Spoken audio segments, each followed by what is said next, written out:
Hey guys, tonight we're diving into one of the strangest, strictest, and most fascinating sisterhoods of the ancient world, the Vestal Virgins of Rome. So before you get comfortable, take a moment to like the video and subscribe, but only if you genuinely enjoy what I do here. And let me know in the comments where you're tuning in from and what time it is for you. It's always fascinating to see who's joining us from around the world. Now, dim the lights. Maybe turn on a fan for that soft background hum, and let's ease into tonight's journey together. Before we get into the vows, punishments, and astonishing lack of workplace benefits, we need to understand what the Vestal Virgins actually were. Because in ancient Rome, a place where people solved problems by sacrificing goats, consulting birds, or stabbing Caesar, the Vestals were considered the city's emotional support priestesses. If they were calm, Rome was calm.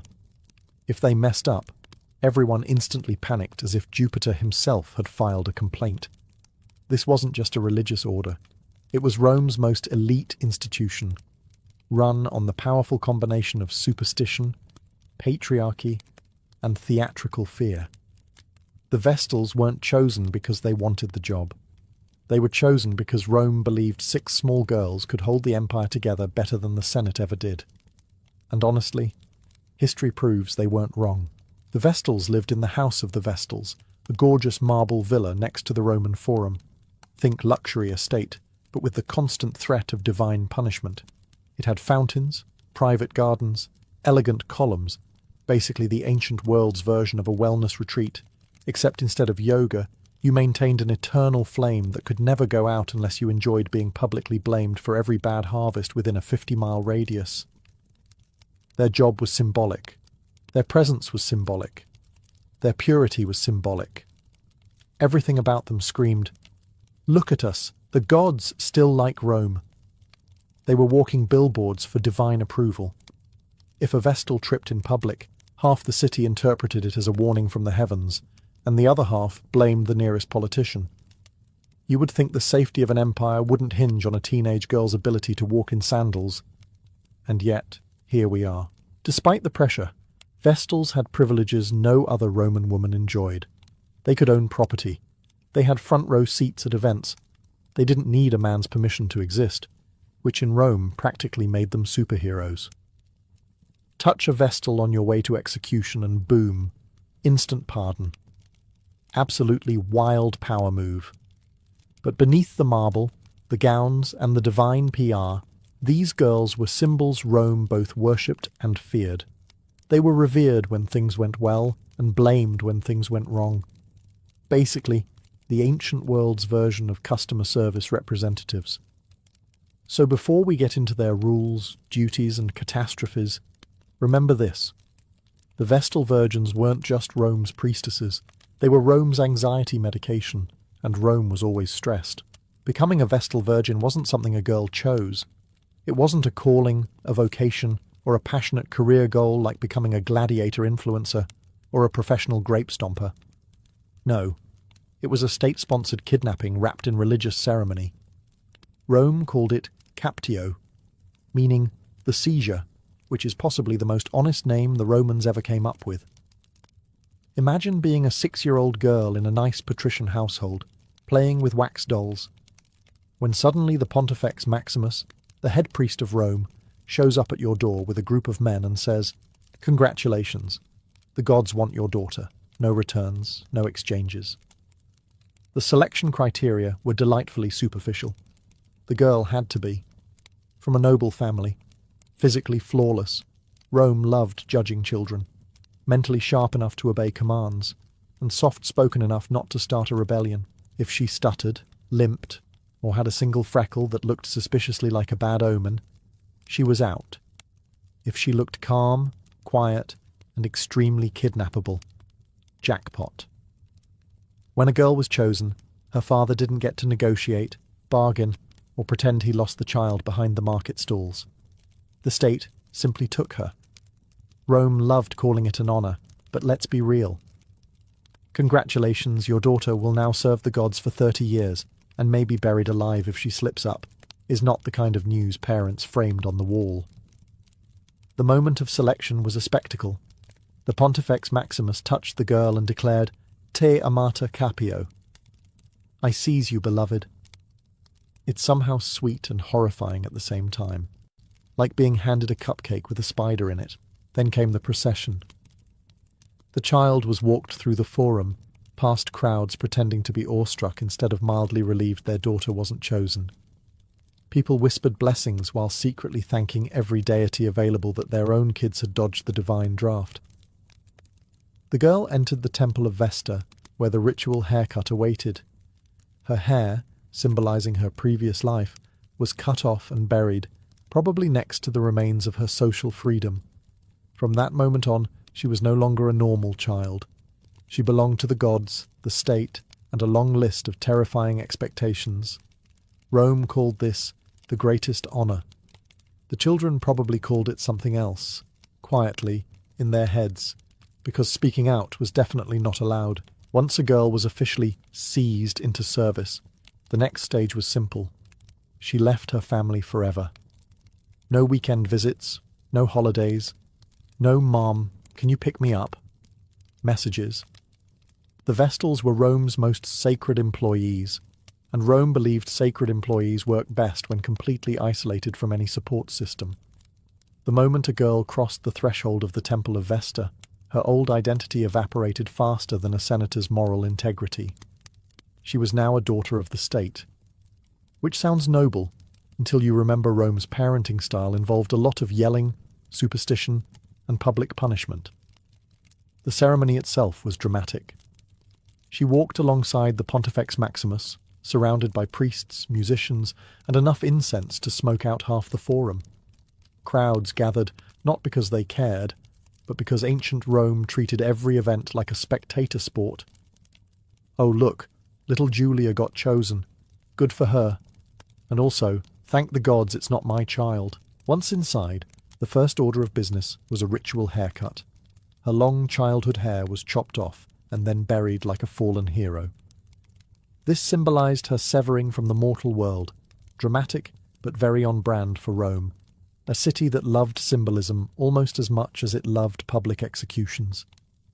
Then came the white veil, the plain robes, the new name, all reminders that she had transitioned into a sacred life.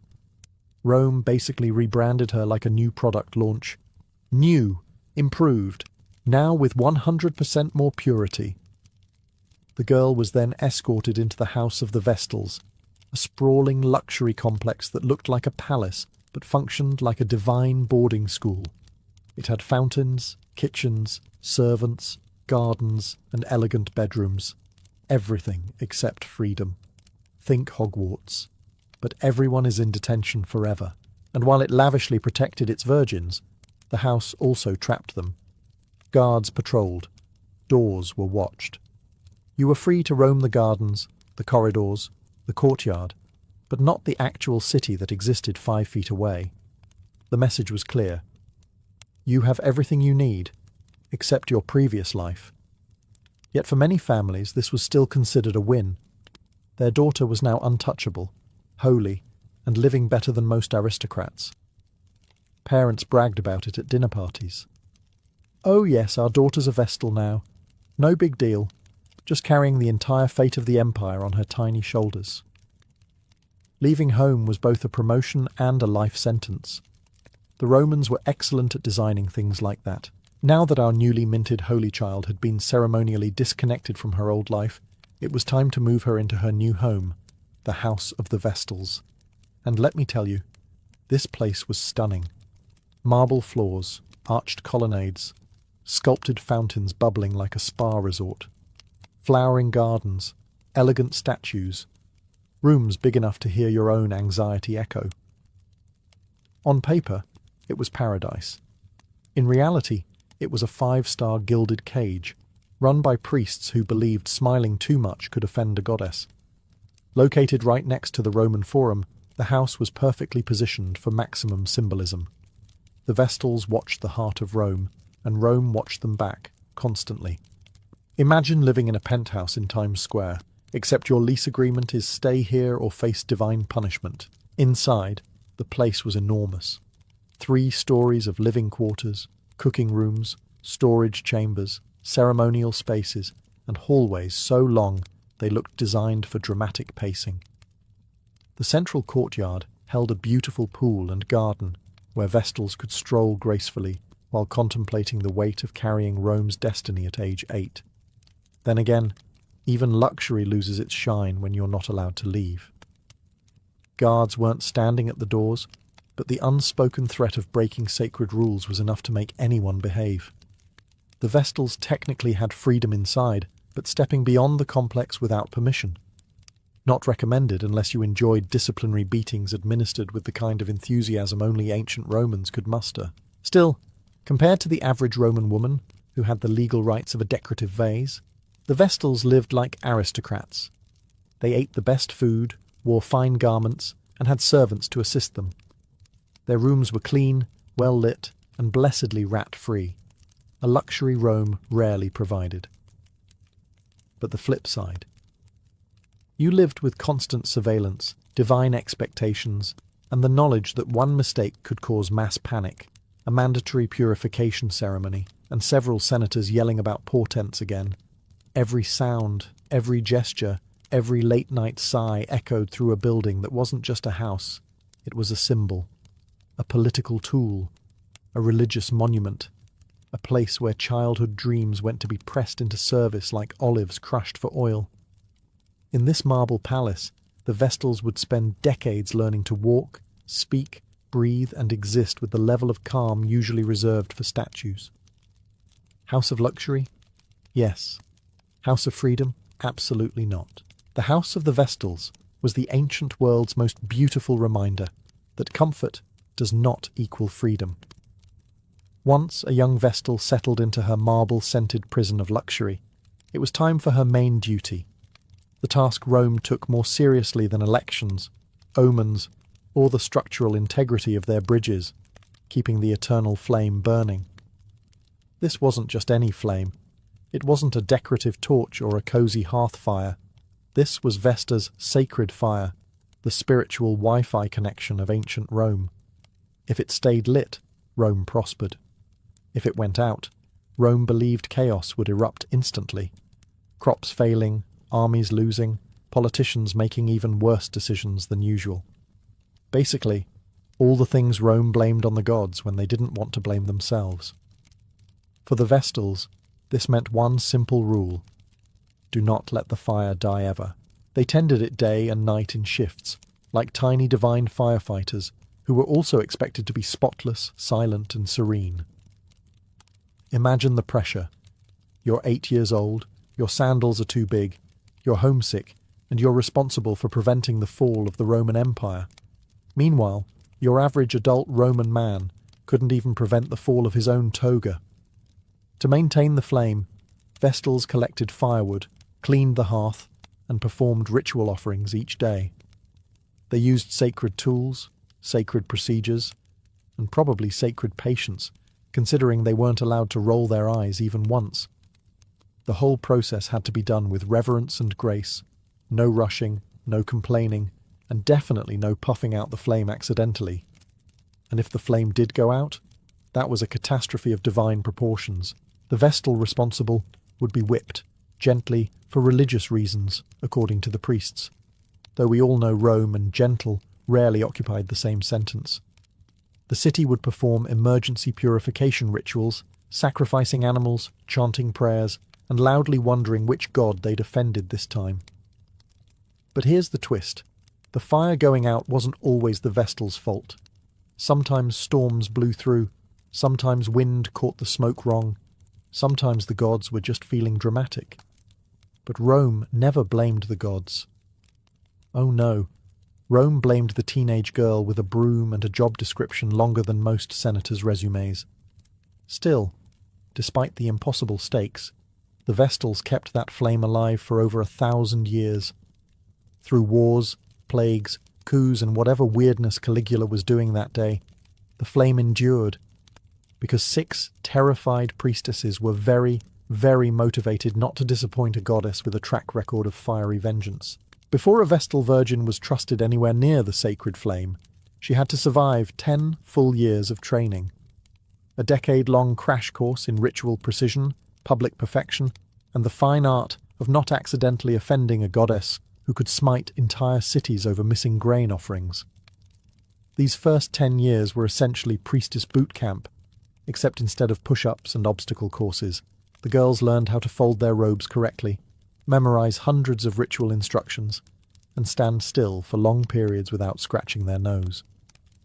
This might sound easy, but consider Roman religion. Everything had symbolism, everything had meaning, and everything had the potential to go disastrously wrong if you stepped 2 inches to the left. The curriculum included memorizing sacred chants without mispronouncing a single syllable, learning purification rituals that involved water, fire, smoke, grain, or occasionally all of them at once, understanding omens, because no one wants to misinterpret a crow landing on the wrong side of a statue, maintaining the sacred implements like brooms, knives, ladles, and whatever else the gods allegedly needed, how to keep your face neutral even when a senator starts ranting about comets again.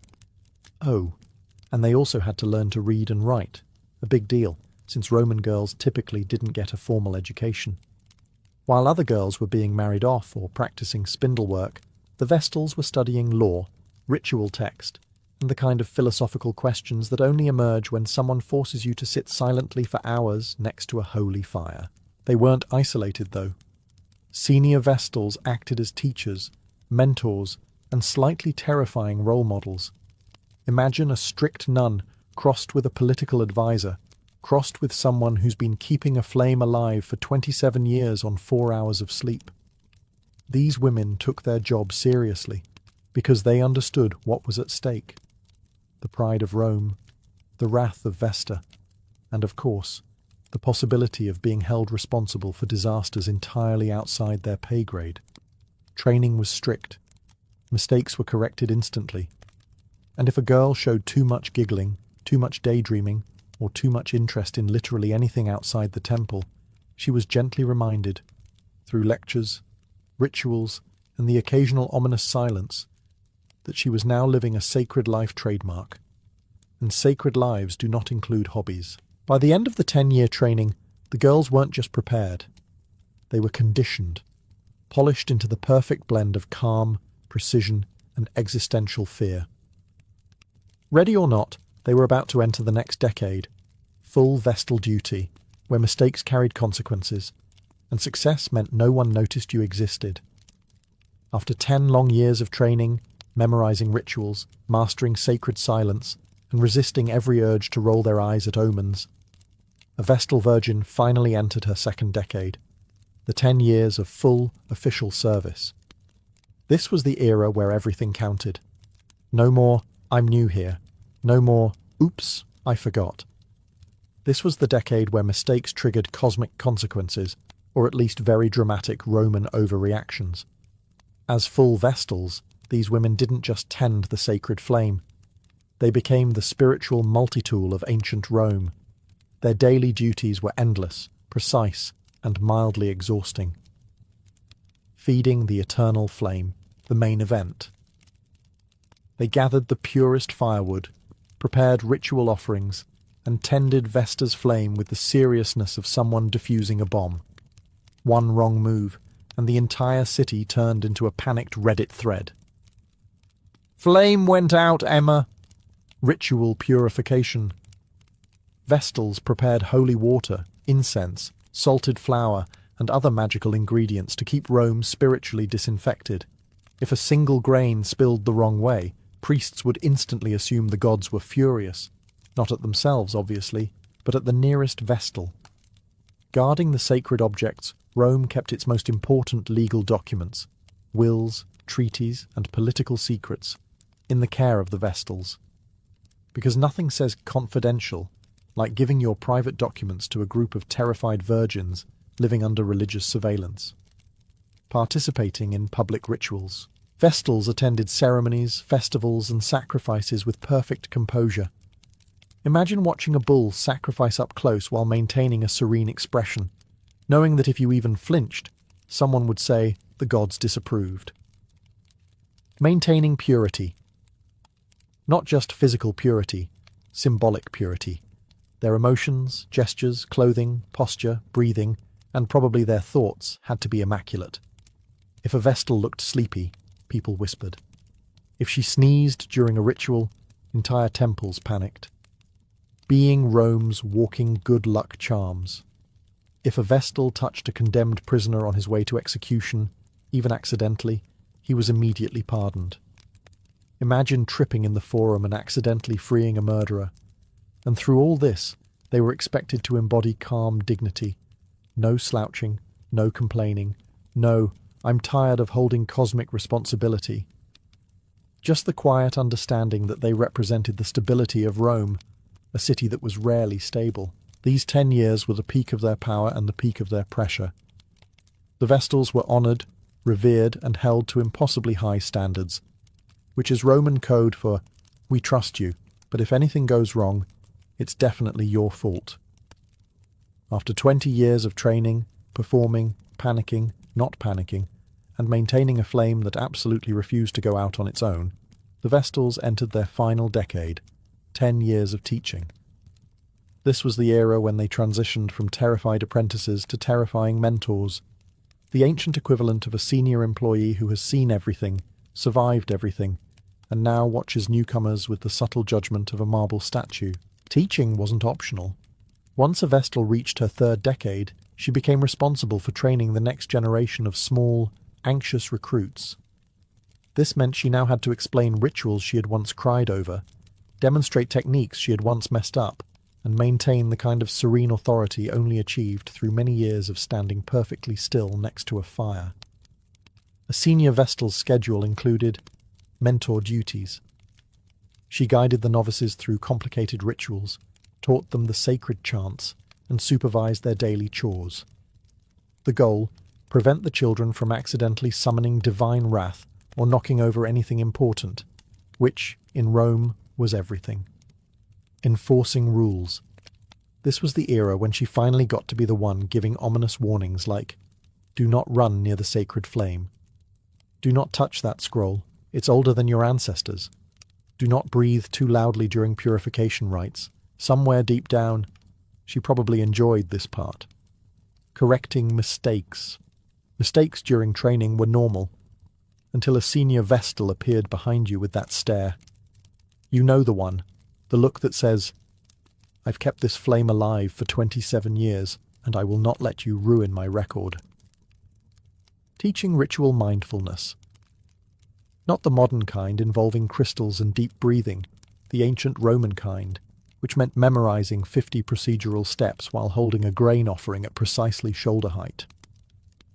Imparting survival tips. These weren't written anywhere, but every senior Vestal had a mental notebook full of wisdom like, never trust a priest who says this won't take long. If you hear thunder during a ceremony, pretend it's auspicious.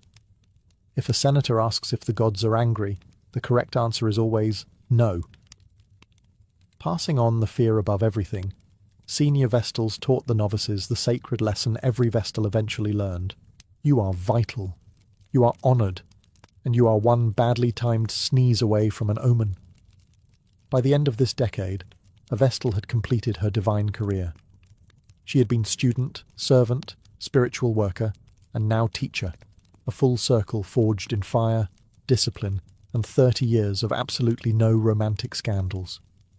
For all the pressure, fear, and flame-tending terror, the Vestal Virgins enjoyed privileges that made the rest of Rome's women look like background characters in their own lives. Rome loved to say it honoured the Vestals, and for once the empire wasn't exaggerating.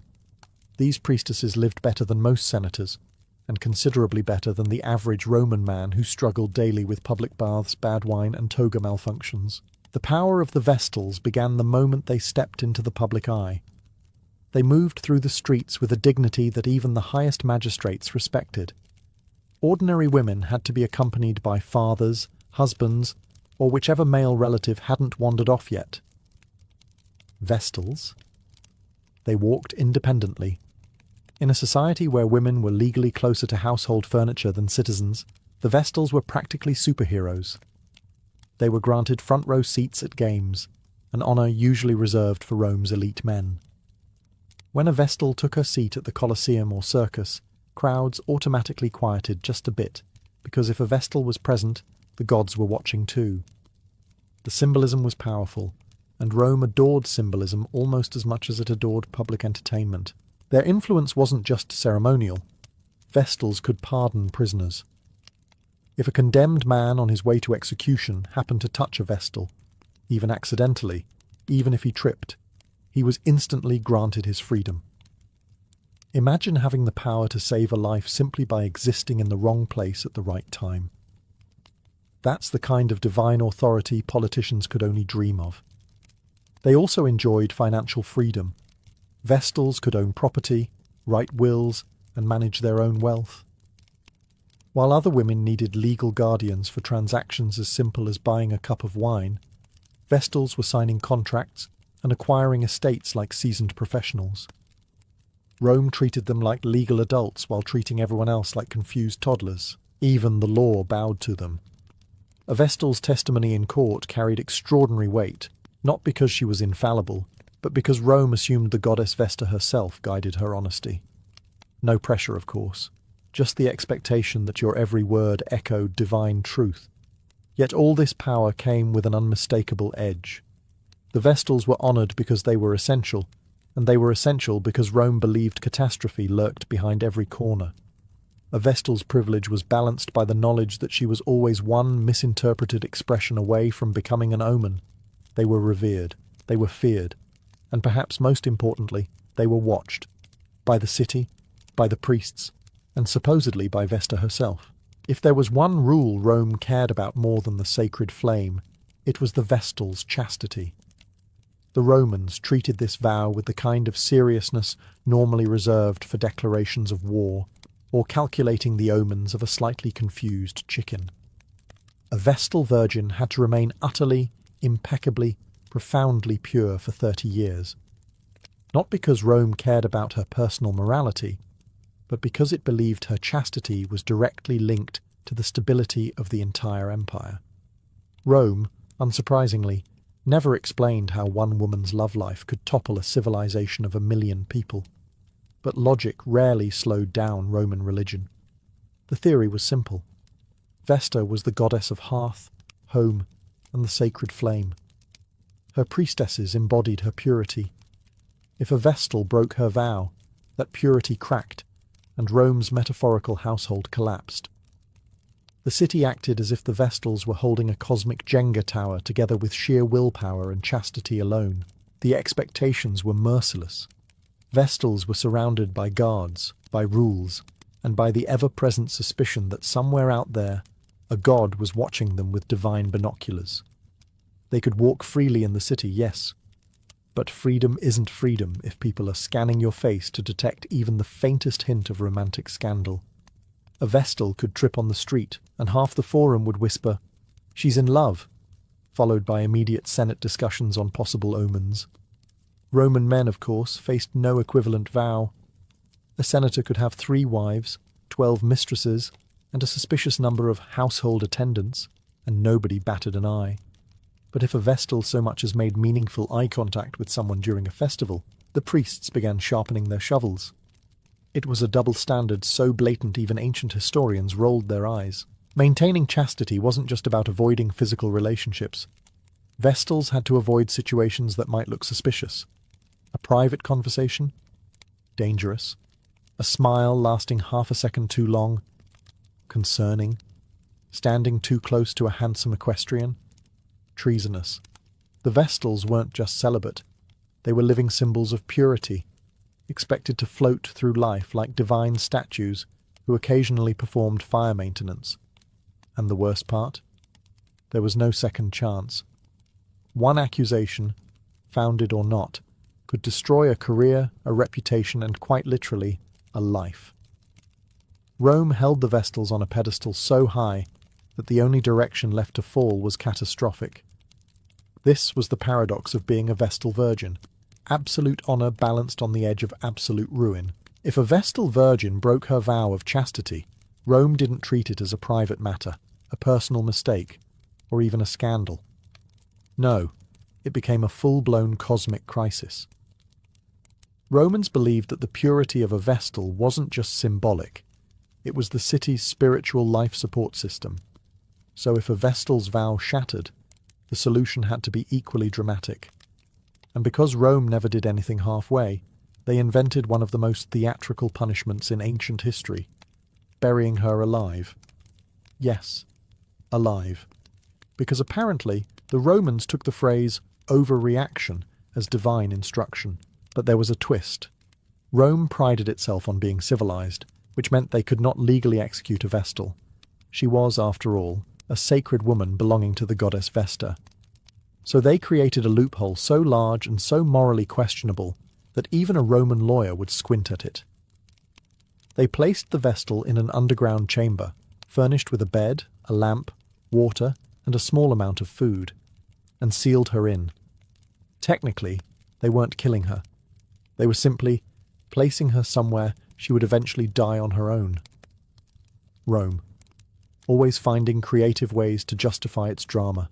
The ritual began with a public trial. The accused Vestal stood before the Pontifex Maximus, usually trembling beneath layers of symbolic purity and sheer terror. The priests asked her a series of questions, not so much to seek truth, but to check a box on the ritual checklist. After all, once Rome smelled scandal, facts became optional. The accused Vestal could proclaim innocence until her voice broke, but Rome, in its superstitious frenzy, rarely cared. A bad harvest, a solar eclipse, or an unfortunate pigeon omen could doom her as easily as actual guilt. The procession to the execution site was a grim parade. The Vestal was placed in a closed litter so no one could see her, and no one could risk accidentally touching her. Heaven forbid a doomed priestess accidentally pardoned a criminal on the way to her grave. The people watched in silence because nothing warns a society to behave quite like watching its spiritual icons punished with geological enthusiasm. Meanwhile, the man involved, assuming he existed, was whipped to death in the Forum, a sentence Rome performed with disturbingly casual efficiency. In the end, the burial alive ritual revealed everything about Rome's relationship with the Vestals. They were essential, revered, and terrifyingly disposable the moment a superstition turned against them. If you think modern politics thrives on scandal, ancient Rome would like to raise you one Vestal Virgin. Nothing electrified the city quite like whispers that a Vestal had broken her vow. It didn't matter whether it was true, partly true, or invented by a senator having a slow news week. The mere hint of impropriety sent Rome spiralling into moral panic faster than you can say auspicious omens. The Vestals, unfortunately, lived in the most politically weaponizable position imaginable. They were at the intersection of religion, superstition, and public paranoia, a perfect storm for accusations. A Vestal didn't need to actually do anything wrong. She just needed to look slightly stressed during a ritual, or sneeze at the wrong moment, and half the Senate would interpret it as divine displeasure. The other half used it as an opportunity to ruin someone's career. Politicians loved Vestal scandals. They were the Swiss army knife of political tools, useful for distracting the public, eliminating rivals, or convincing everyone that Jupiter hated your opponents more than he hated you. If a powerful man wanted to bring down an enemy, accusing that enemy of seducing a Vestal was the ancient version of dropping a nuke. After all, who could argue with the gods? The public played along with shocking enthusiasm. Romans adored drama. If a Vestal was suspected of wrongdoing, crowds filled the Forum, whispering interpretations and inventing symptoms of divine anger. A slightly crooked lightning bolt? A bad harvest? A crow sitting on the wrong temple roof? Clearly the universe was sending hints, and clearly those hints pointed directly at the Vestal in question. The city turned into a live-action conspiracy forum. And the trials... Oh, the trials. They weren't trials so much as performance art. The accused Vestal stood there as priests recited rituals, senators delivered dramatic speeches, and the public stared with the intensity of people watching a gladiator match they didn't realize was actually about religion. Evidence was optional. Vibes were enough. If Rome felt unlucky that year, the Vestal was guilty. Even innocent Vestals weren't safe. Some were sacrificed to restore public confidence, others to satisfy political vendettas, and a few simply because Rome believed disasters couldn't possibly be random. Someone, preferably a woman with a spotless record, had to take the fall. In the end, Vestal scandals reminded everyone of Rome's deepest fear: chaos. And nothing soothed that fear quite like blaming a young woman who had dedicated her life to preventing chaos in the first place. For a civilization that prided itself on engineering, military strength, and the ability to conquer continents while wearing skirts, Rome could be astonishingly fragile when it came to one thing: the sacred flame going out. You would think a city with aqueducts, concrete, and a whole military-industrial complex would handle a simple fire mishap calmly. Absolutely not. The moment the eternal flame flickered into darkness, Rome reacted like someone had unplugged the god's life support machine. When the flame went out, and yes, it did happen more often than the priests wanted to admit, the city plunged into instant spiritual crisis mode. People in the forum gasped dramatically, priests scrambled like chickens fleeing a thunderstorm, and senators immediately blamed foreign influence, political rivals, or the ominous shape of last night's clouds. Because in Rome, everything had meaning, even accidents. The Vestal responsible usually froze in horror, because she knew exactly what was coming next: a sudden, very public reminder that Romans did not believe in mistakes. Everyone had a theory about why the flame failed. Some blamed divine anger. Some blamed poor ritual execution. Some blamed the girl's posture, breathing, or aura. No one blamed the fact that maintaining a fire in an open-air temple during a windy Mediterranean night is frankly kind of difficult. The penalty for letting the flame die was a beating. Not a severe one, according to Roman priests, but Roman priests were not known for their gentle approach to discipline. This punishment was carried out in a darkened place, supposedly to preserve the Vestal's dignity. Of course, being whipped in a small dark room was hardly dignified, but at least Rome liked to pretend. Meanwhile, the rest of the city performed massive purification rituals to reboot the spiritual system. Animals were sacrificed, prayers were chanted, incense burned until half the forum smelled like a divine barbecue, and a new fire was lit using the purest means available, often sunlight focused through a magnifying glass-like device. Apparently the gods preferred solar energy. The whole ordeal was not just a religious emergency, it was a political performance. Rome needed to show the gods, and itself, that it was still in control. A relit flame meant hope. A punished Vestal meant accountability. A completed ritual meant stability had somehow been restored. But beneath the drama, everyone understood the truth. The Vestals were human. The flame was fickle. And Rome, for all its grandeur, could be undone by something as simple as a gust of wind. After 30 years of serving the gods, tending an anxiety-inducing flame, performing rituals with flawless precision, and living under the perpetual threat of burial, the Vestal Virgins reached a milestone that must have felt like divine salvation: retirement. The moment a Vestal completed her 3-decade service, she was finally free to rejoin the mortal world. A world she hadn't lived in since childhood, and was probably half convinced no longer existed. Retirement transformed a Vestal into something rare in Rome. A woman with complete legal independence. She could own property, make contracts, manage finances, buy land, sell land, sue people, and, most shockingly, live without a male guardian overseeing her every move. In a society where even wealthy matrons needed permission to sneeze in the general direction of a marketplace, former Vestals were walking anomalies of freedom. Many Romans sought retired Vestals for marriage, believing their purity and divine connection brought good fortune. After all, what better way to bless your household than marrying someone who had spent 30 years staring into a holy fire while maintaining perfect posture? Wealthy men lined up, hoping to secure a wife who symbolized cosmic approval, stable luck, and a reduced likelihood of household curses. But here's the twist. Most retired Vestals didn't marry. After decades of complete autonomy and spiritual authority, the idea of suddenly reporting to a husband must have sounded about as appealing as returning to the burial chamber they had narrowly avoided. Imagine being free after 30 years, and then immediately forfeiting your independence because Publius wants someone to manage his villa. No thanks. Those who did marry sometimes struggled to adjust.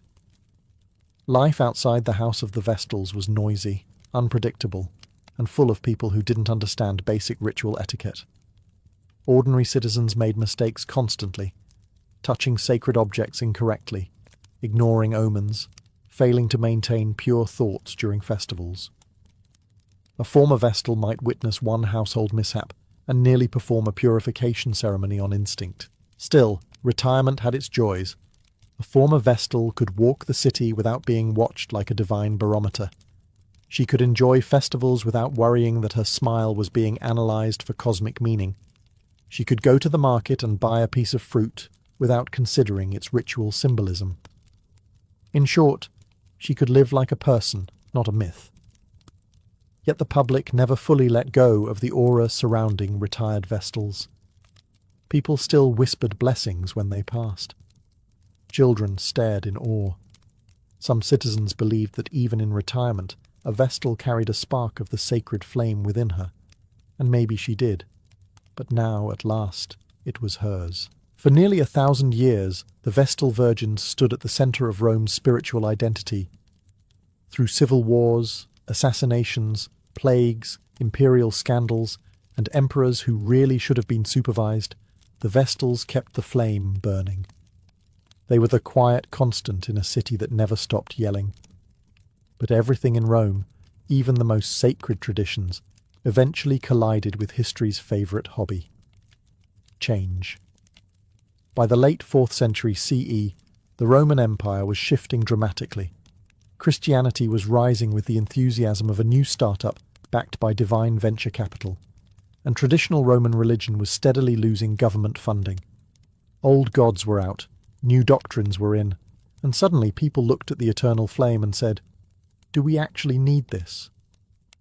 A dangerous question in any era, but especially in Rome, where people once sacrificed animals because Mercury was having an off day.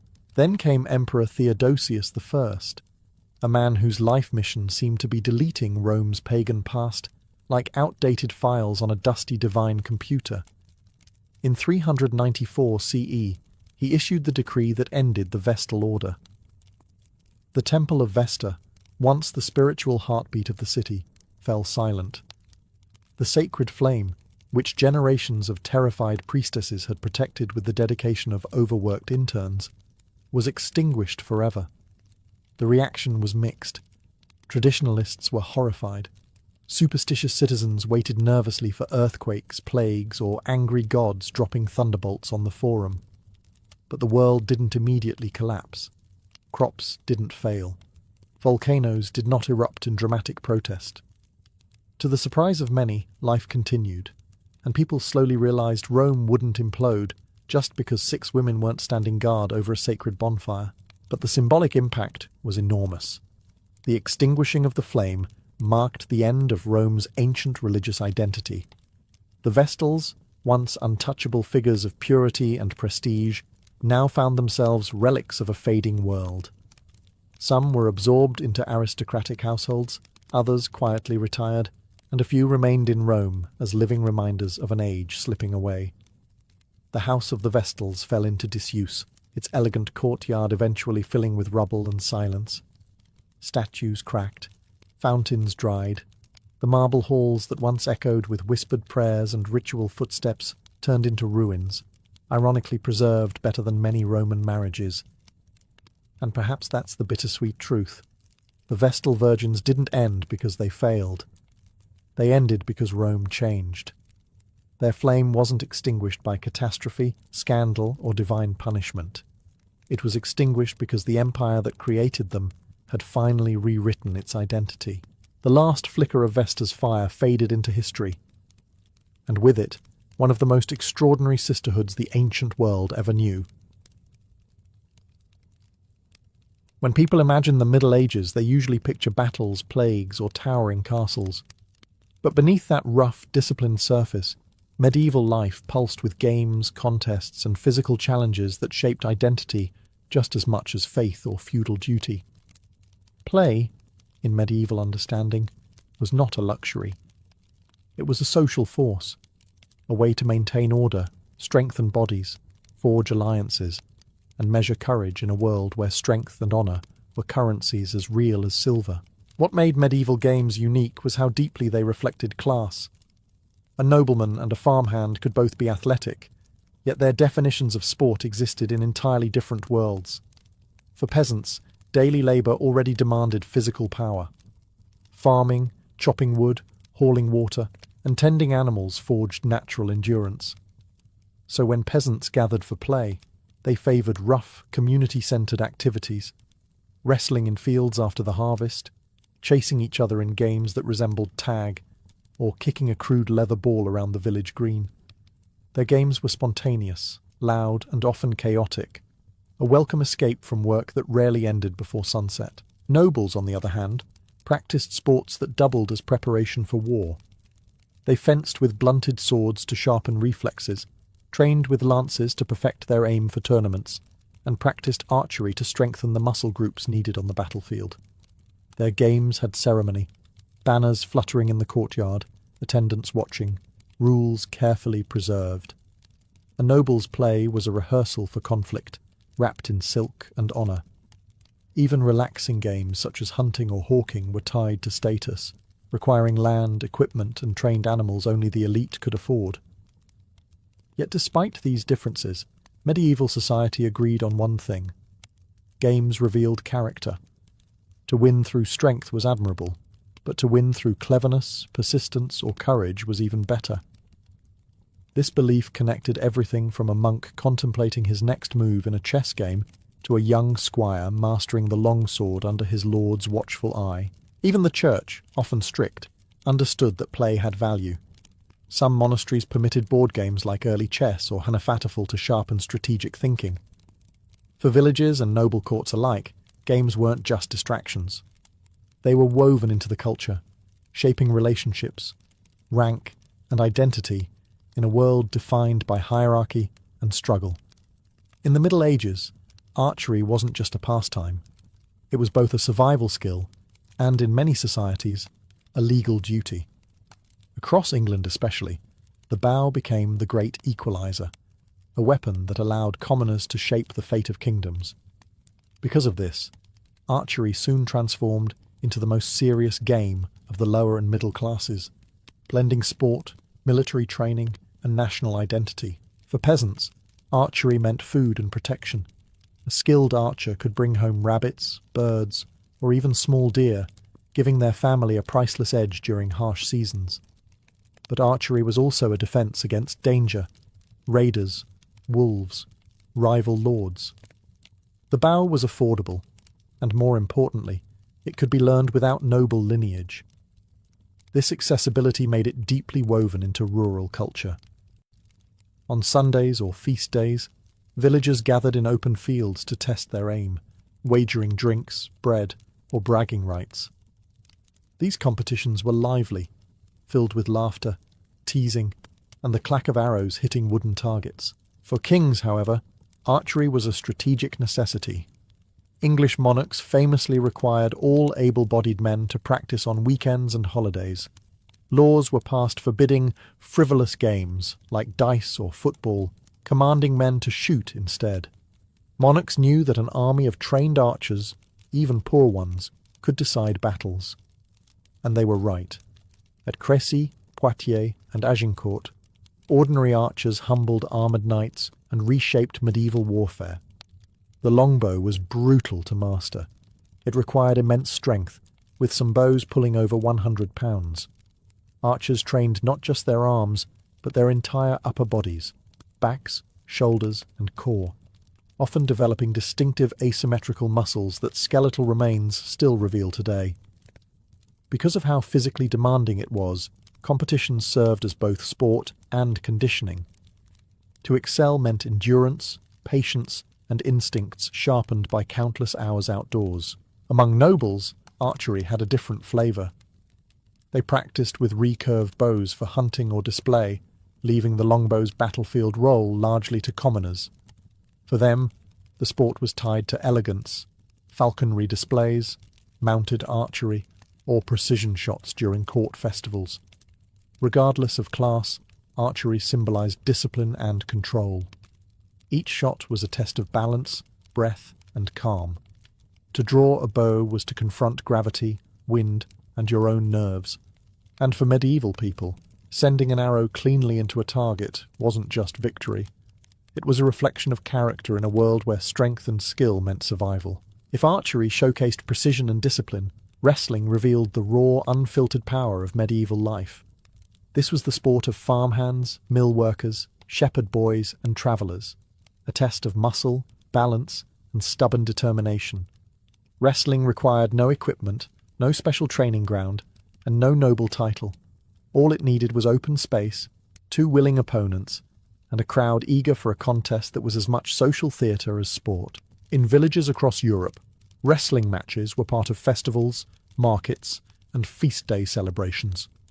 After long days of labour, men challenged each other to bouts that blended friendly rivalry with real physical struggle. Stakes varied. A jug of ale, a loaf of bread, a kiss from the girl handing out ribbons, or simply the honour of being the strong one in the village. These contests weren't completely lawless. Most followed unwritten rules, such as no striking, gouging, or biting. You won by throwing your opponent to the ground or forcing him into submission. Yet despite these limits, the matches could be fiercely competitive, leaving bruises, sprains, and sometimes broken bones. Because peasants lived physically demanding lives, their bodies became naturally conditioned for grappling. Wrestling was an outlet for tensions, a way to resolve disputes without escalating into serious violence. A man insulted at the tavern might say, "Come outside," not to duel with knives, but to settle things with a clean throw in the dirt. Winning brought status. Losing meant laughter, teasing, and often a round of drinks you were expected to buy. The upper classes had their own styles of wrestling as well, though more structured and ceremonial. Knights practiced grappling as part of their military training, learning to throw opponents while wearing armour, or to wrestle effectively when dismounted in battle. Manuals from the German School of Combat even laid out specific holds, locks, and manoeuvres designed for armoured wrestling. A reminder that beneath the elegance of chivalry, medieval warfare could become brutally intimate. Across Europe, regional styles emerged.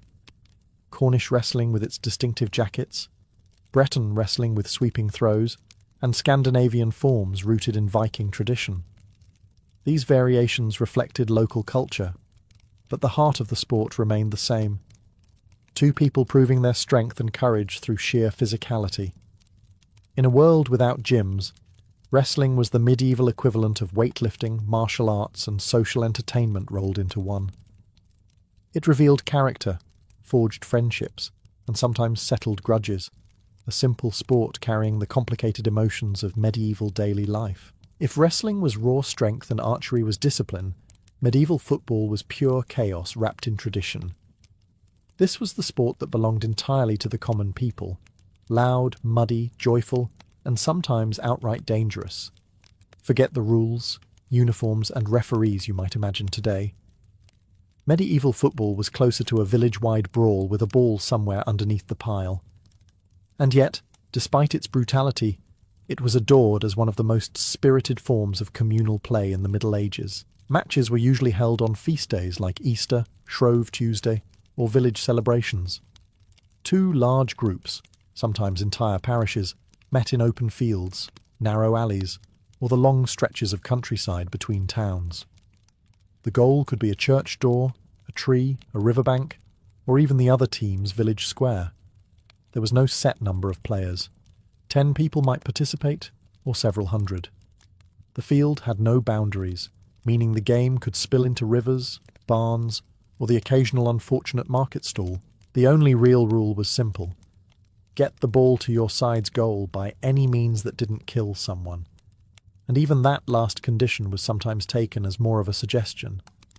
Tackling, pushing, shoulder checking, and grappling were all allowed. No one blinked at losing a shoe, tearing a tunic, or being shoved face first into a puddle of manure during the match.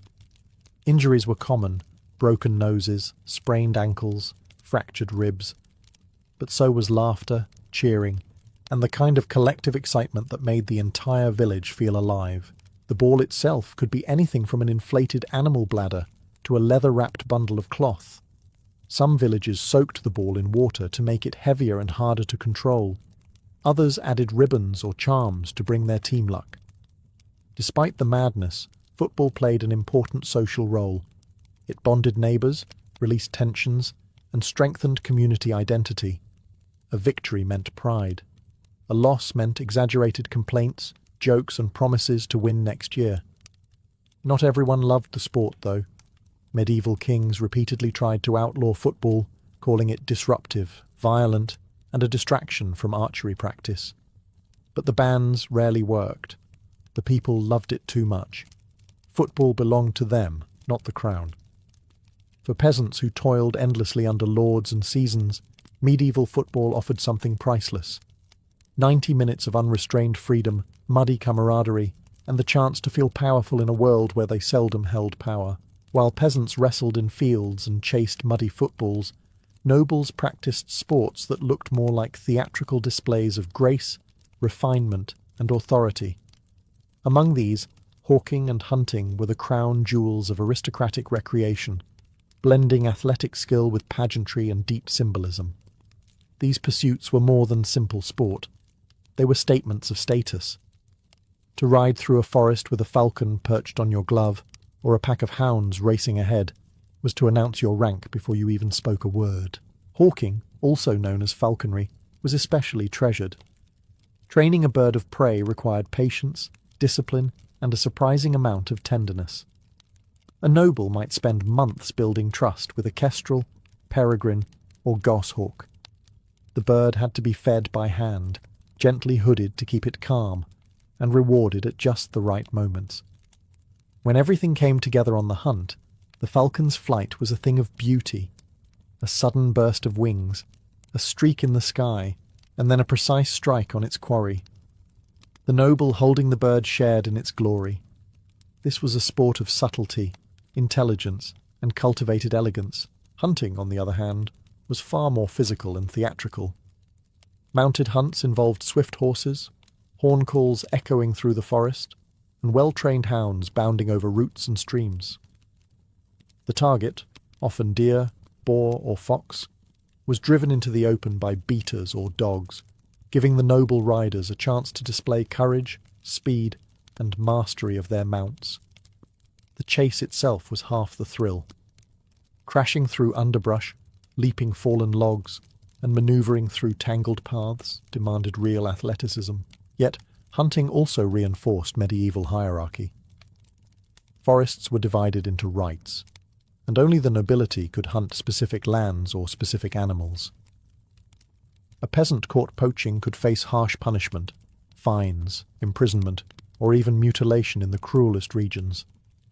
This exclusivity made the hunt not just a sport, but a visible reminder of power. The animals, the land, the weapons, and even the clothing, richly embroidered tunics, feathered caps, polished boots, all signalled privilege. Both hawking and hunting also served practical military purposes. A noble skilled in tracking prey or controlling a fast-moving horse had an advantage in battle. Quick reflexes, keen observation, and courage under sudden movement translated directly into martial readiness. For nobles, these sports were a performance of prestige, a graceful ballet of authority played out in forests, meadows, and open skies. If hawking was elegant and hunting was noble, tournaments were pure spectacle. The medieval equivalent of a championship finals match, a parade, and a battlefield rehearsal all rolled into one thunderous event. For knights, tournaments were not merely entertainment. They were opportunities to earn fame, wealth, and the admiration of noble courts. For commoners, they were dazzling displays of power and drama, the closest most people would ever come to witnessing true chivalric combat. A tournament began long before the first lance shattered. Weeks of preparation transformed fields into vibrant arenas decorated with bright banners, family heraldry, and colourful tents. Merchants arrived early, selling roasted meats, sweet pastries, ribbons in house colours and crude souvenirs. Minstrels tuned their instruments as jugglers and acrobats warmed up to entertain the growing crowd. Nobles arrived in procession, dressed in embroidered garments and silk cloaks that shimmered in the sunlight. The atmosphere crackled with anticipation. At the centre of the event stood the knights, armoured, disciplined, and eager to prove themselves. Jousting was the most iconic competition. Two mounted knights charged at each other with wooden lances, attempting to strike cleanly against a shield or unhorse their opponent entirely. When done correctly, the impact echoed like a crack of thunder. Splintered wood flew, horses reared, and the crowd erupted.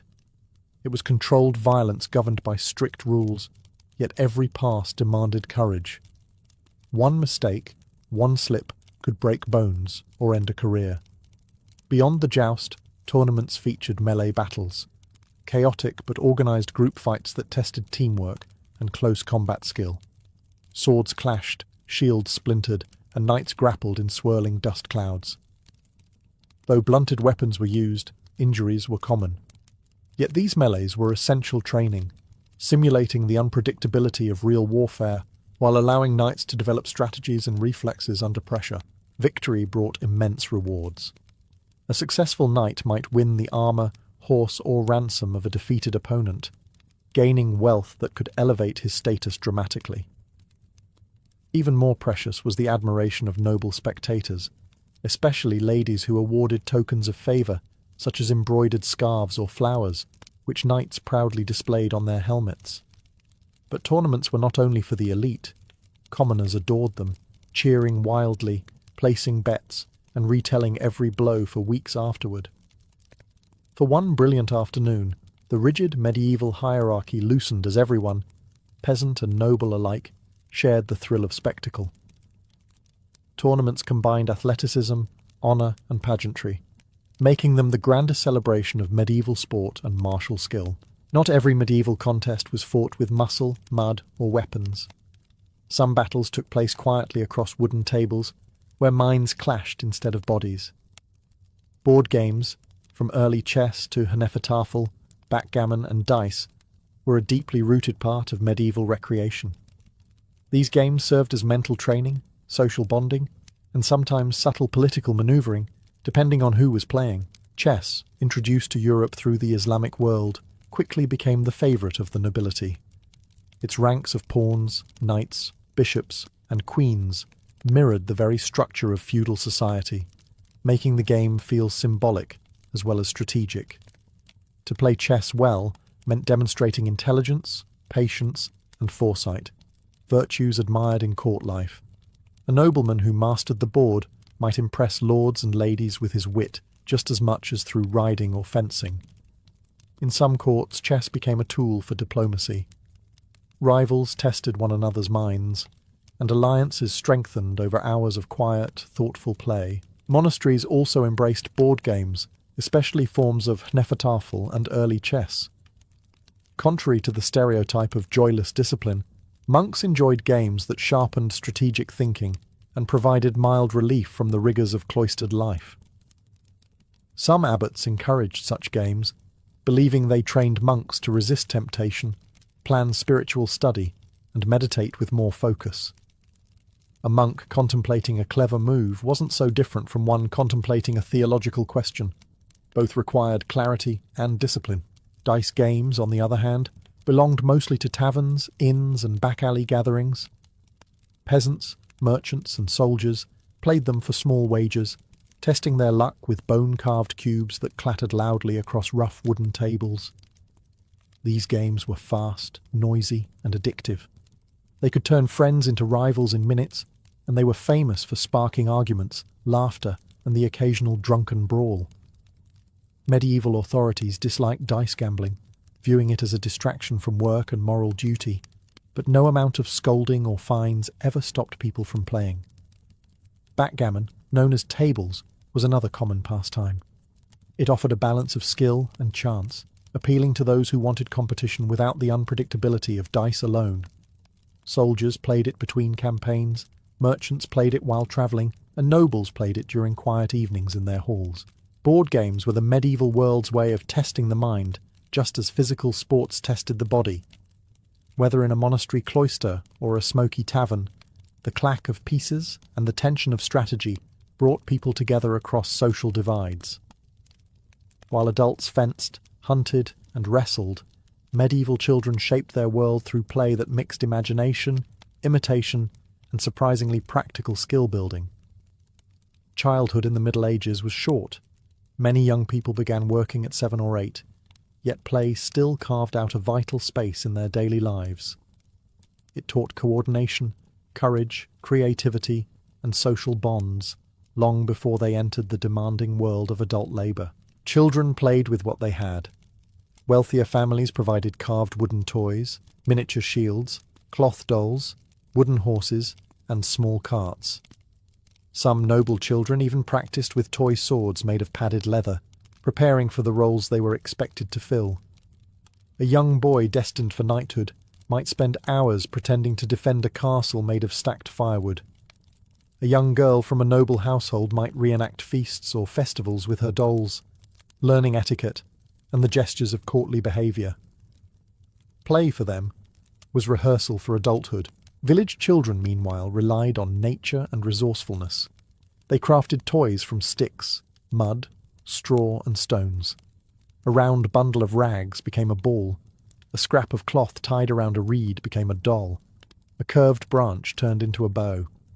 Their games were energetic and spontaneous, running races along narrow paths, climbing trees, chasing one another through fields, and skipping stones across ponds.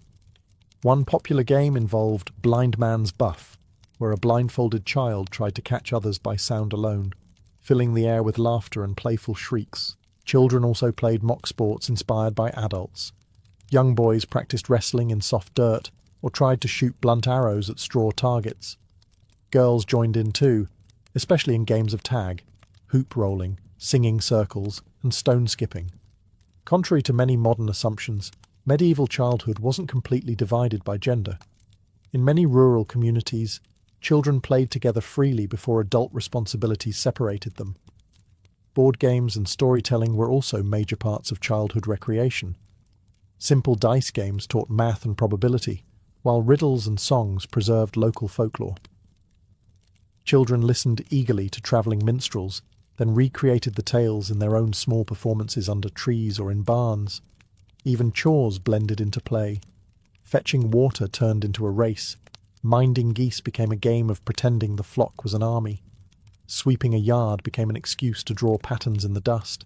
Children's play, in all its forms, was a vital part of medieval life. A world where imagination thrived despite hardship, giving young people the skills, courage, and community they needed to enter adulthood. In the Middle Ages, games and sports were not isolated events. They blossomed most vibrantly during festivals and feast days, when entire communities briefly escaped the grind of daily life. These celebrations transformed villages, towns, and even castle courtyards into lively arenas where social classes mingled, rivalries flared, and the rhythms of work gave way to laughter, noise, and athletic display. Sport during festivals carried deeper meaning than entertainment alone. It reinforced identity, healed tensions, and reminded people they belonged to something greater than themselves. Festivals were tied to the agricultural and religious calendar. After the harvest, when barns were full and work slowed, villagers celebrated with days of feasting, music, and friendly competition. Football matches surged through fields. Wrestling pits were lined with cheering spectators, and archery contests offered proud farmers the chance to prove their skill before neighbours and visiting lords. Victors earned ribbons, bread, ale, or simply the honour of having their name associated with strength or precision for the rest of the year. For nobles, festivals offered opportunities to display wealth and generosity. Lords sponsored athletic contests, providing prizes such as cloaks, silver cups, or livestock. Their sponsorship wasn't purely charitable, it reinforced loyalty. A peasant who won a sheep or purse of coins from his lord felt proud, respected, and more connected to the feudal order. Meanwhile, Nobles demonstrated their own prowess through fencing bouts, riding displays, and ceremonial hunts, reminding everyone of the martial ideals that justified their status. Religious festivals blended spiritual devotion with communal joy. On feast days dedicated to saints, villages erupted into games that symbolized renewal and blessing. Tug-of-war contests represented the struggle between good and evil. Dances and singing circles expressed unity. Children's games filled the air with laughter. Even monks, usually strict in their routines, sometimes organized modest contests or board games to celebrate major holy days. Markets and trade fairs brought another layer of festivity. Merchants from distant regions arrived with foreign games, exotic trinkets, and travelling performers. Jugglers, tumblers, musicians, and mock fighters entertained crowds, blurring the line between sport and spectacle. These gatherings introduced new ideas and styles of play, expanding the medieval imagination beyond local traditions. At the heart of every festival was a simple truth. Sports were social glue. Whether through a friendly wrestling match, a competitive archery contest, or a muddy football game, medieval people reconnected with each other. For moments in time, exhaustion, hierarchy, and hardship vanished, replaced by celebration, community, and the shared joy of play. Babylon was a city of heat, dust, and restless ambition, the perfect stage for a king who had spent his entire life chasing the horizon. In early June of 323 BCE, the palace of Nebuchadnezzar, normally alive with soldiers, scribes, and envoys, fell into a strange, heavy silence. Word had spread like wildfire. Alexander, the undefeated general who had conquered lands from Greece to the edges of India, was gravely ill. Men who had marched with him through deserts and monsoons now stood helpless outside his door, waiting for news that never seemed to improve. Just weeks earlier, Alexander had been planning new campaigns. His restless mind imagined an Arabian conquest, massive shipyards, and new trade routes that would bind his vast empire together. Babylon was to be the empire's glittering capital, a place where Greek and Persian culture blended into something bold and new. Alexander toured the marshes, inspected harbours, and made sacrifices to the gods. He drank with his companions, hosted feasts, and dreamed aloud about lands that were still unclaimed. Nothing in those days hinted that his life would end before summer. Then the fever struck. It began quietly, almost innocently. At a banquet honouring his admiral Nearchus, Alexander complained of a sharp pain after drinking wine. Some said he shivered. Others claimed he cried out and clutched his side. He brushed it off at first, blaming exhaustion from constant planning. But by the next morning, he could barely stand. His generals carried him back to his chambers, believing the great king would recover as he always had, swiftly, stubbornly, almost supernaturally. But the fever refused to break. Over the next days, Alexander drifted in and out of clarity. The man who had crossed the Hindu Kush, who had faced war elephants and storms at sea, now struggled simply to speak. His voice, once powerful enough to rally thousands, had thinned to a whisper. His eyes burned with fever. His body, normally unshakable, felt heavy and unresponsive. Outside his room, soldiers gathered by the thousands, begging for any sign of improvement. They prayed to Greek gods, Babylonian gods, and any power they believed might spare the king who had led them across the world. Inside the dim palace chambers, the heat of Babylon pressed down.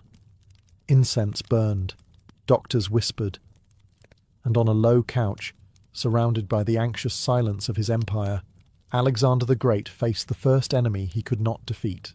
Alexander had survived wounds that would have killed ordinary men, an arrow through the lung in India, a fractured skull from a siege engine in the Balkans, and countless cuts, bruises, and infections from years of warfare. His soldiers believed he possessed a kind of divine resilience, a spark of Heracles or Achilles burning inside him. But in Babylon, all those old wounds, the strain of endless marching, and the exhaustion of command, finally demanded their price. His body, once carved by discipline and battle, began to collapse with startling speed. The fever tightened its grip. At first, he could sit upright, giving short commands to generals and scribes, but each day drained him further.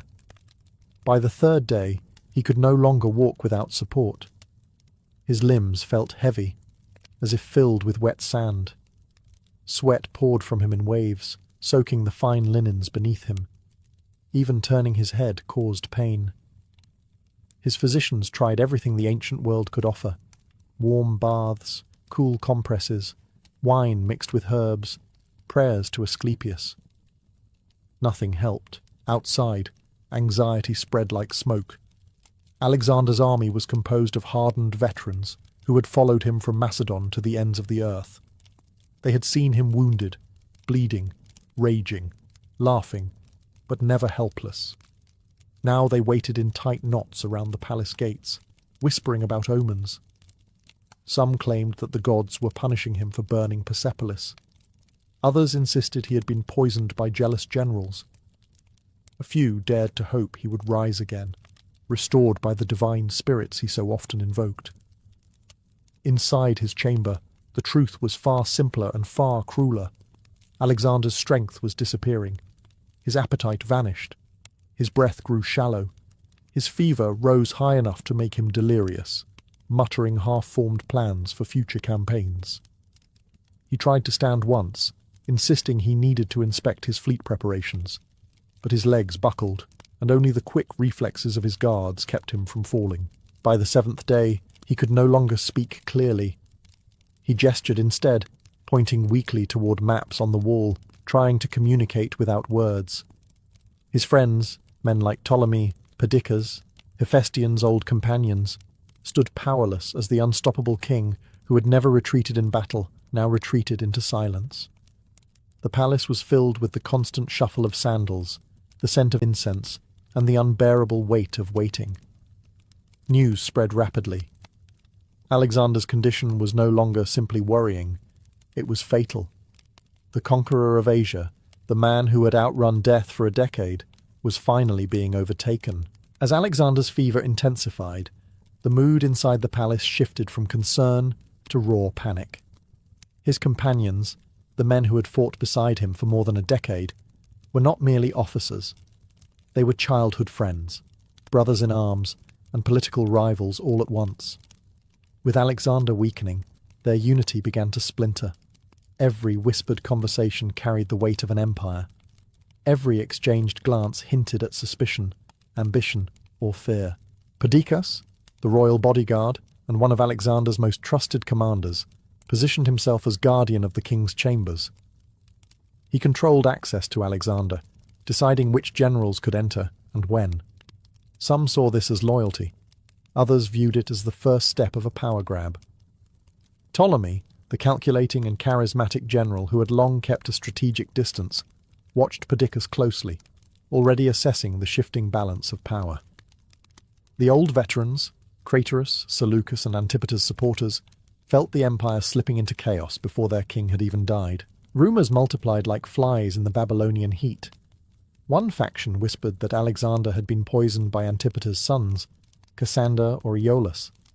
Another group blamed Meleager, who had recently clashed with Perdiccas over military promotions. Still others murmured of curses, prophecies, and divine jealousy, that the gods had finally grown tired of a mortal claiming to be their equal. With no clear information, suspicion filled the gaps. Inside the palace halls, the companions gathered at Alexander's bedside in turns. They watched their king struggle to breathe, his skin flushed with fever. Some held his hand, some knelt in prayer, and some silently calculated their next moves. For years they had followed one man's unbreakable will. Now that will flickered like a torch in the wind, and no one knew what would happen when it finally went out. The Macedonian soldiers camped outside grew restless. They demanded to see their king. They wanted assurances he would recover. They wanted someone, anyone, to tell them what would happen next. Without Alexander, they were leaderless men thousands of miles from home, surrounded by conquered people who might rise at any moment. The tension was thick enough to spark violence. The companions, normally so decisive in battle, now felt paralyzed. Without Alexander's voice guiding them, they were reduced to anxious shadows. Empires could be conquered by armies, but they could crumble just as easily from fear. In those suffocating days, as the palace trembled with uncertainty, everyone understood the truth they dared not speak. The fate of the world depended on one dying man. As Alexander's condition deteriorated, Babylon transformed from a royal capital into a pressure cooker ready to explode. Outside the palace gates, thousands of Macedonian soldiers, veterans of a decade of conquest, gathered in swelling crowds. These were the men who had followed Alexander through deserts, across frozen mountain passes, and into the very heart of empires. They had stood shield to shield with him in battle. They had buried friends beside him. And now, as rumours of his impending death spread, they demanded the right to see him with their own eyes. But Perdiccas and the other commanders hesitated. Allowing thousands of heavily armed, terrified, grieving warriors to flood the palace could spiral into violence instantly. The mood among the ranks was already volatile. Soldiers feared being abandoned in a foreign land if their king died. They feared mutiny from the Greek contingents. They feared revenge uprisings from the cities Alexander had conquered. Most of all, they feared the unknown. In Alexander's absence, who would command them? Who would pay them? Who would lead them home? It was a dangerous mix. Loyalty turning into desperation. When the generals tried to keep the troops away from the palace, a roar went up among the men. They accused their commanders of hiding the truth, of planning their own takeover of the empire. Some soldiers threw stones at messengers. Others beat their shields and shouted Alexander's name until their throats burned. The tension snapped when a group of infantrymen forced their way toward the palace entrance, only to be blocked by elite royal guards. For a moment, swords nearly drew. Only fear of dishonouring Alexander stopped the two sides from clashing. Finally, to prevent open revolt, the commanders relented. One of the most haunting scenes in ancient history unfolded. The dying king, barely able to move, asked to be carried out on a stretcher so his soldiers could see him. He could not speak, but he lifted his hand slowly, acknowledging them. That single gesture dissolved the fury of thousands. Hardened veterans broke into tears. Some begged him to recover, others whispered prayers as he passed. They understood what his silent presence meant. Their king was dying, but he had not abandoned them. Even in agony, he honoured them with his final strength. That moment calmed the troops, but it did not solve the deeper crisis. The soldiers returned to their camps with grief instead of rage, but they also returned with the terrifying knowledge that Alexander, the glue holding their vast empire together, would not survive the week. And without him, the world they had built through blood and fire was about to fracture. By the 10th day of fever, Alexander was barely conscious. The palace was filled with the scent of incense, whispered prayers, and the steady footsteps of anxious attendants. His generals crowded the chamber, faces drawn with fear and exhaustion. They needed one thing above all: a successor. The empire stretched from Greece to India. Without a clear heir, chaos was not just possible, it was inevitable. But Alexander had no legitimate adult son. His wife, Roxana, was pregnant, and no one knew whether the child would be a boy. His half-brother Aridaeus was alive, but he struggled with cognitive impairment and was unfit to rule alone. The commanders pressed in, demanding guidance. Who should inherit the greatest empire the world had ever seen? Alexander, drifting in and out of consciousness, seemed to understand. His voice had been almost gone for days, but when asked whom he wished to succeed him, the dying king managed one final whisper that sent a shiver through the room. "To the strongest." The words were so faint that some claimed they didn't hear them. Others insisted he said something else entirely, perhaps to Craterus, the name of a powerful general who was not present. But the version that endured, the version carried by the men who stood closest to him, was clear. Alexander left his empire to strength, not lineage. It was a brilliant but devastating answer. With that single phrase, He ensured that his generals, seasoned, ambitious, and deeply competitive, would fight for control of the empire he had built. Some later blamed him for this. Others argued he knew exactly what he was doing. His companions were warriors shaped by years of conquest. He trusted their strength more than any bloodline, but his generals wanted more. They gathered around him again, asking how his funeral should be arranged. Even in his final moments, Alexander thought like a king. He said he wished to be buried in the sanctuary of Ammon at Siwa, the place where Egyptian priests had declared him the son of Zeus. It was a symbolic choice, one that linked his death to divine identity. Shortly after, Alexander lost the ability to speak entirely. His eyes dimmed. His breathing slowed to a faint rasp. The companions held their breaths. Servants wiped sweat from his brow. Outside, thousands of soldiers waited, unable to accept what was unfolding within. Then, at 32 years old, Alexander the Great slipped silently into death, leaving behind a world that would never agree on his final words, nor recover from the consequences of them. The moment Alexander died, an eerie stillness settled over Babylon. No trumpet sounded, no proclamation went out. Only the quiet realization that the heart of a vast empire had stopped beating. His companions stood frozen, staring at the lifeless body of the man who had led them across continents. But the silence didn't last. Outside the palace, tens of thousands of soldiers demanded answers. Inside, the most powerful men in the world turned toward each other with a single unspoken question. What now? The problem was colossal. Alexander had ruled not just a kingdom, but a patchwork of newly conquered territories held together entirely by his charisma and authority. There was no established system, no bureaucratic machine strong enough to run things on its own. His generals were brilliant in war, but they had never needed to govern an empire of this scale. They had always relied on Alexander's decisions, Alexander's vision, Alexander's relentless drive. Now they faced the impossible task of replacing him. Two factions immediately emerged. Perdiccas and his supporters argued that power should rest with Roxana's unborn child, if it was a boy, with themselves acting as guardians until he came of age. This would give Perdiccas enormous influence. Opposing them were the infantry, led unofficially by Meleager, who wanted Alexander's half-brother, Aridaeus, to be crowned king. Aridaeus was mentally unfit to rule, but that was precisely the point. He could be controlled. The debate spiraled into shouting, threats, and accusations. Even before Alexander's body cooled, the men who had conquered the world together were already dividing it in their minds. Babylon's corridors echoed with arguments. Some generals stormed out of meetings in fury, others plotted quietly.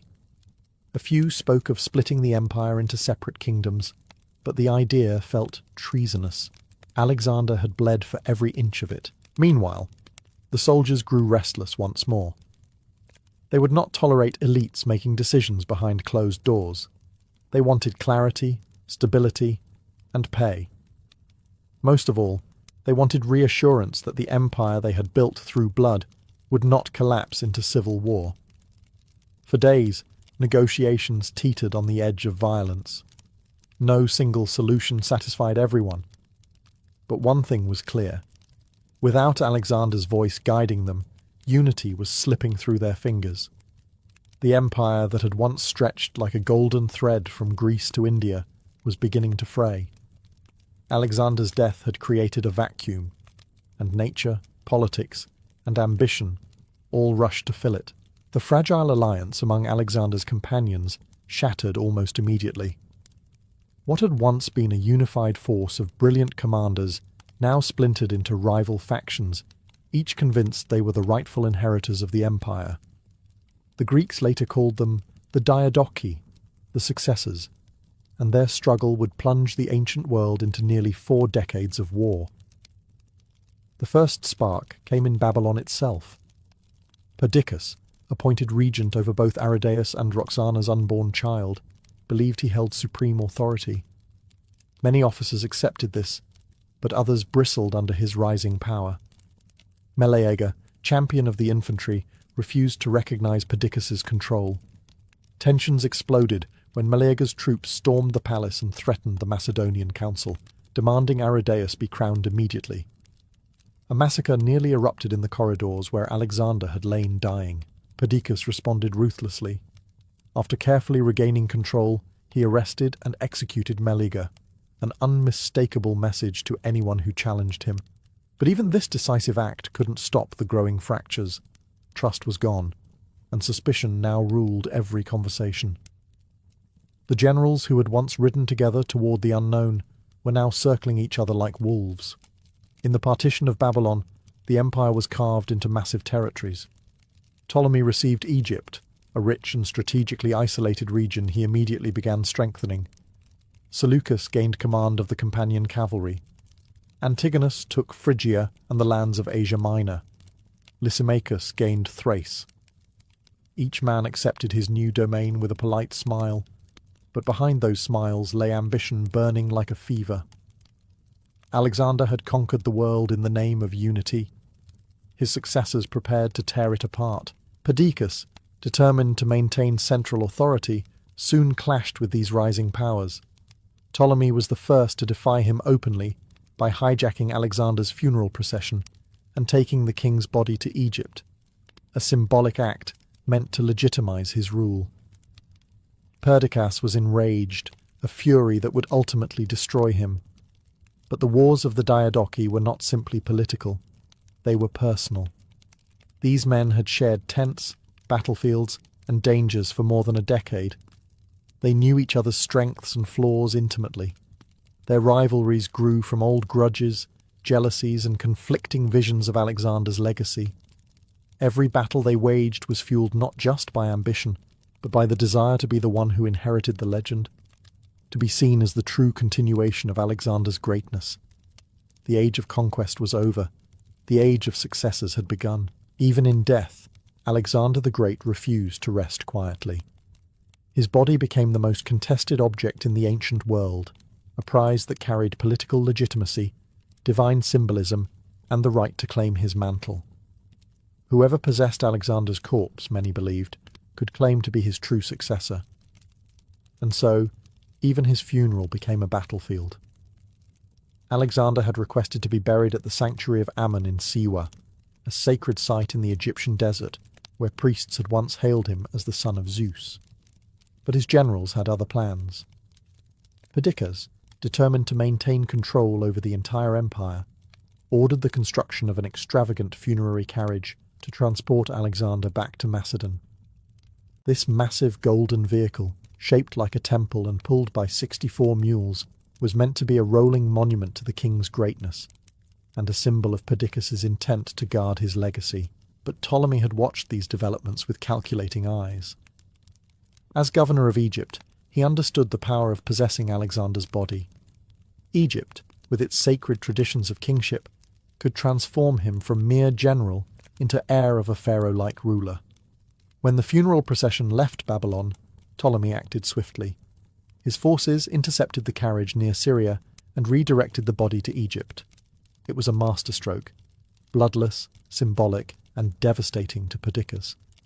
When news reached Babylon, Perdiccas erupted in fury. He accused Ptolemy of treason, blasphemy, and treachery, but the deed was done. Alexander's body now rested in Memphis and later Alexandria, where Ptolemy constructed a magnificent tomb that drew pilgrims, scholars, and rulers from across the Mediterranean. The theft of the corpse changed everything. Perdiccas' authority crumbled. His allies questioned his strength. His enemies celebrated Ptolemy's brilliance. The symbolism was clear. Alexander may have left his empire to the strongest, and Ptolemy had just proven he intended to be exactly that. Soon Perdiccas launched an ill-fated invasion of Egypt, where he met defeat, mutiny, and death, his bid for supremacy crushed by the man who held Alexander's body. For the rest of antiquity, Alexander's tomb remained one of the most revered sites in the world. Julius Caesar, Cleopatra, and Augustus all visited it. Rulers prayed there, seeking a fragment of Alexander's charisma. But over time, the tomb's location disappeared from history, swallowed by shifting sands and urban expansion. Even today, the resting place of the world's greatest conqueror remains one of history's most enduring mysteries, a king without a tomb. Alexander the Great died young, but his legend refused to fade. In the years after his death, his empire shattered into competing kingdoms, his generals betrayed and killed one another, and his family line was wiped out in the ruthless struggles of the Diadochi. Yet none of this diminished the power of his name. If anything, the chaos that followed only amplified the magnitude of what he had achieved. No one else could hold the world together as he had. No one else could command such loyalty, or inspire such fear. As war engulfed the empire he had built, stories about Alexander multiplied. Soldiers who had marched behind him recalled moments of daring and madness. Scholars recorded his campaigns, turning battles into epics. Poets elevated him to the level of myth, comparing him to Achilles, Dionysus, and even gods. Across the Mediterranean, parents told their children tales of the king who rode like a storm across the world, who wept because there were no more lands left to conquer. Even his flaws became part of the legend. His temper, his drinking, his relentless ambition, all were woven into a portrait of a man whose humanity was as colossal as his achievements. Alexander wasn't worshipped as a flawless hero. He was remembered as a force of nature, driven by something beyond ordinary desire, the need to test the limits of what a mortal could accomplish. That intensity made him both admired and feared. Meanwhile, the kingdoms of his successors evolved into powerful states: Ptolemaic Egypt, the Seleucid Empire, Macedon, and others.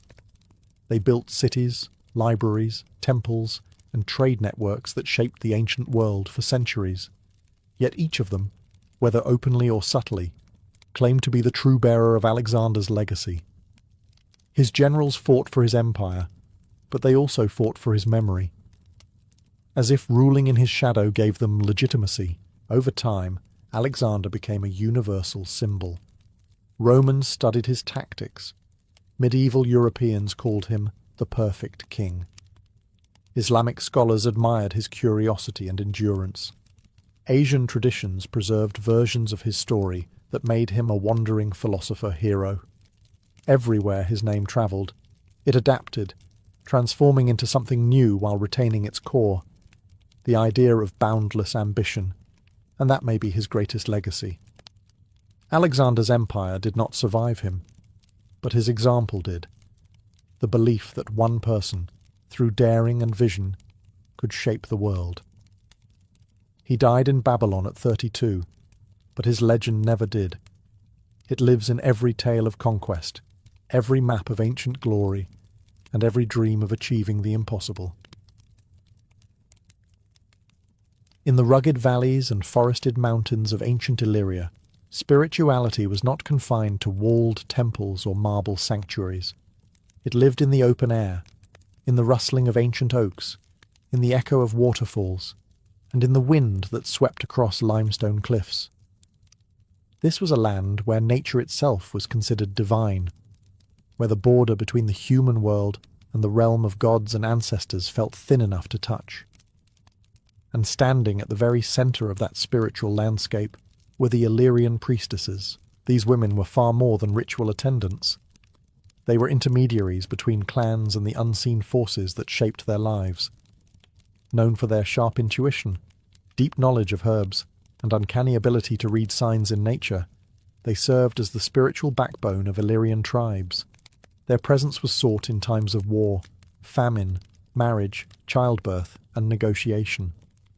When leaders wavered or warriors doubted, it was the priestesses who consulted omens and whispered guidance. Sacred groves were their sanctuaries, clusters of ancient trees believed to harbour protective spirits. A grove might consist of towering oaks whose roots curled like serpents through the soil, or mountain pines that groaned in the wind like voices of the ancestors. These spaces were deliberately left untouched by axes. No hunting was allowed within them, no wood taken for fire. Even chieftains approached the groves with humility, removing weapons and speaking in lowered tones.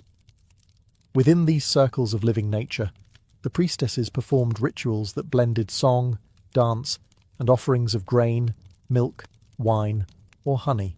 From a young age, selected girls showed signs of connection. Maybe they dreamed vividly. Maybe animals responded strangely to them. Maybe they wandered into the forest and returned speaking of lights or voices. When elders noticed these traits, the girl would be brought to a senior priestess for evaluation. If accepted, she entered years of training, learning chants, divination techniques, herbal medicine, and the symbolic language of fire, wind, and water. The Illyrians believed women possessed a unique sensitivity to the spirit world.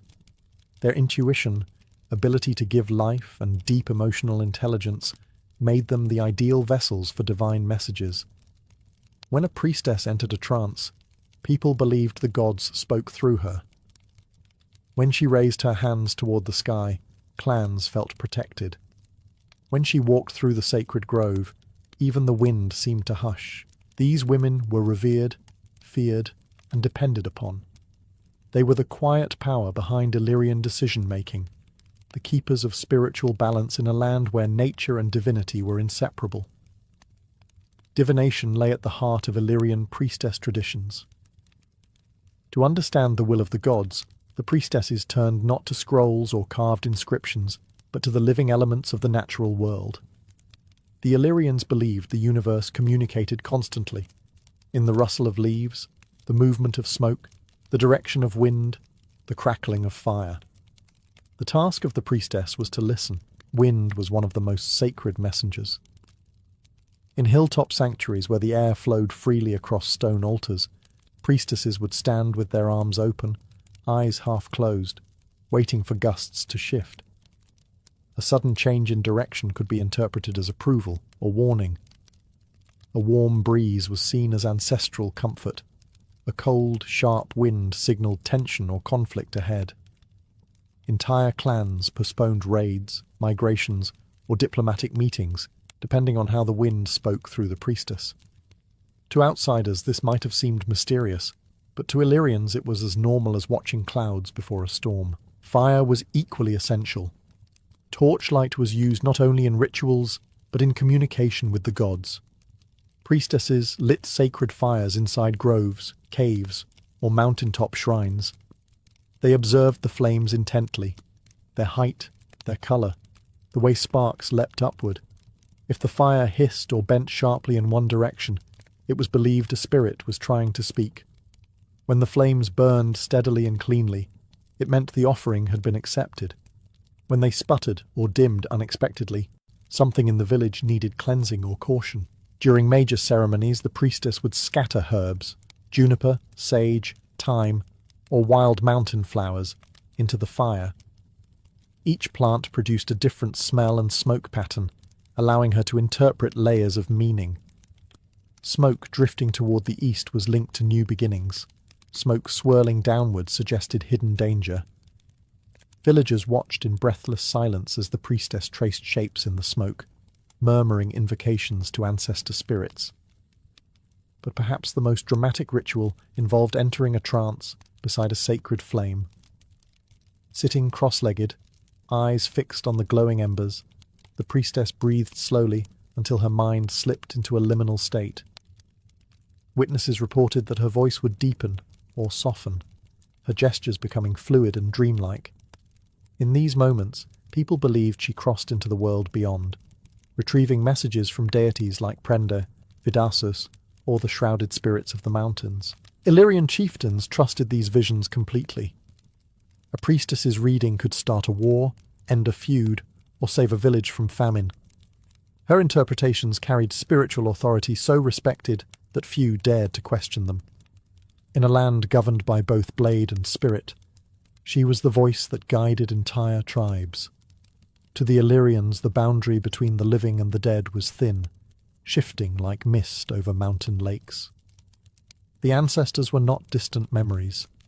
They were present forces, guardians who walked alongside their descendants.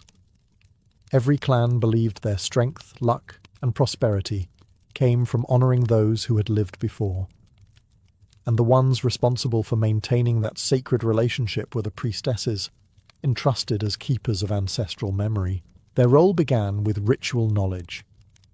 Each clan's history was carried not in written records, but in songs, chants, and oral genealogies passed from one priestess to the next. They memorized lineage sequences, stretching back centuries, reciting them during seasonal festivals or before major decisions. By speaking the names of the ancestors aloud, the priestess was believed to awaken them, ensuring their presence in the affairs of the living. This practice strengthened tribal unity. It reminded warriors, farmers, and leaders that they were part of something far older and larger than themselves. Priestesses also oversaw burial rites. Unlike the Greeks or Romans, the Illyrians emphasized earth and stone more than monumental architecture. Bodies were placed in shallow graves or stone cists, surrounded by personal items, weapons, jewelry, drinking vessels, or charms carved from bone. The priestess performed purification rituals involving water and smoke, guiding the soul safely to the realm of the ancestors. Without her blessing, the spirit was believed to wander restlessly, causing illness or misfortune. Ancestral communication was another essential task. Families sought the priestess when drought struck, when livestock fell ill, or when disputes threatened to divide the clan. She entered trance states, often in secluded caves known for their echoes, places where the Illyrians believed voices of the dead whispered naturally. There she asked for clarity. Which ancestor was displeased? What needed to be corrected? Sometimes the answer involved simple offerings of bread or milk. Other times the solution was more complex, ending a feud, repairing a dishonoured oath, or restoring land taken unjustly. Seasonal festivals amplified her role. During the winter solstice, when the line between worlds was believed to thin, the priestess led night-long ceremonies with torches and rhythmic chants. The entire tribe participated, invoking ancestral protection for the coming year. She guided them in dances that symbolized renewal, survival, and communal strength. Every movement, every chant reinforced the idea that the ancestors were watching, and that their favor determined the tribe's future. In Illyrian belief, a community without its ancestors was a body without a soul, and the priestess was the one who ensured that connection never broke. She guarded the invisible bridge between past and present, giving shape and meaning to the tribe's identity through generations. While Illyrian priestesses were famed for divination and ancestral rituals, another dimension of their authority lay in their deep knowledge of herbs, remedies, and traditional healing. In a land of wild mountains, unpredictable weather, and constant tribal conflict, the priestess served not only as a spiritual guide, but also as the closest thing many communities had to a physician. Her healing arts blended practical knowledge with sacred symbolism, creating a system where medicine and magic intertwined seamlessly. Her training began early. Apprentices learned to identify plants in every season, from the purple blossoms of mountain gentian to the bitter roots of hellebore. They studied how leaves wilted under different temperatures, how bark changed texture with age, and how certain flowers opened only at dawn or dusk. Knowledge was passed orally through metaphors and stories. A plant that whispers at night might calm fevers. One that bites the tongue could purge poisons. These poetic descriptions helped novices memorize complex properties long before written medical texts appeared in the region. Priestesses were experts at preparing salves, tinctures, poultices, and teas. They treated everything from broken bones and infected wounds to childbirth complications and snake bites. Hunters relied on them for antidotes to venom. Warriors trusted their balms to prevent infection after battle. Even chieftains sought their counsel for lingering sicknesses. Healing sessions often took place near running water or inside sacred groves, where the environment itself reinforced the spiritual dimension of recovery. Yet healing was never purely physical. For the Illyrians, illness had emotional and spiritual causes as well. A man suffering nightmares might be told he had angered an ancestor.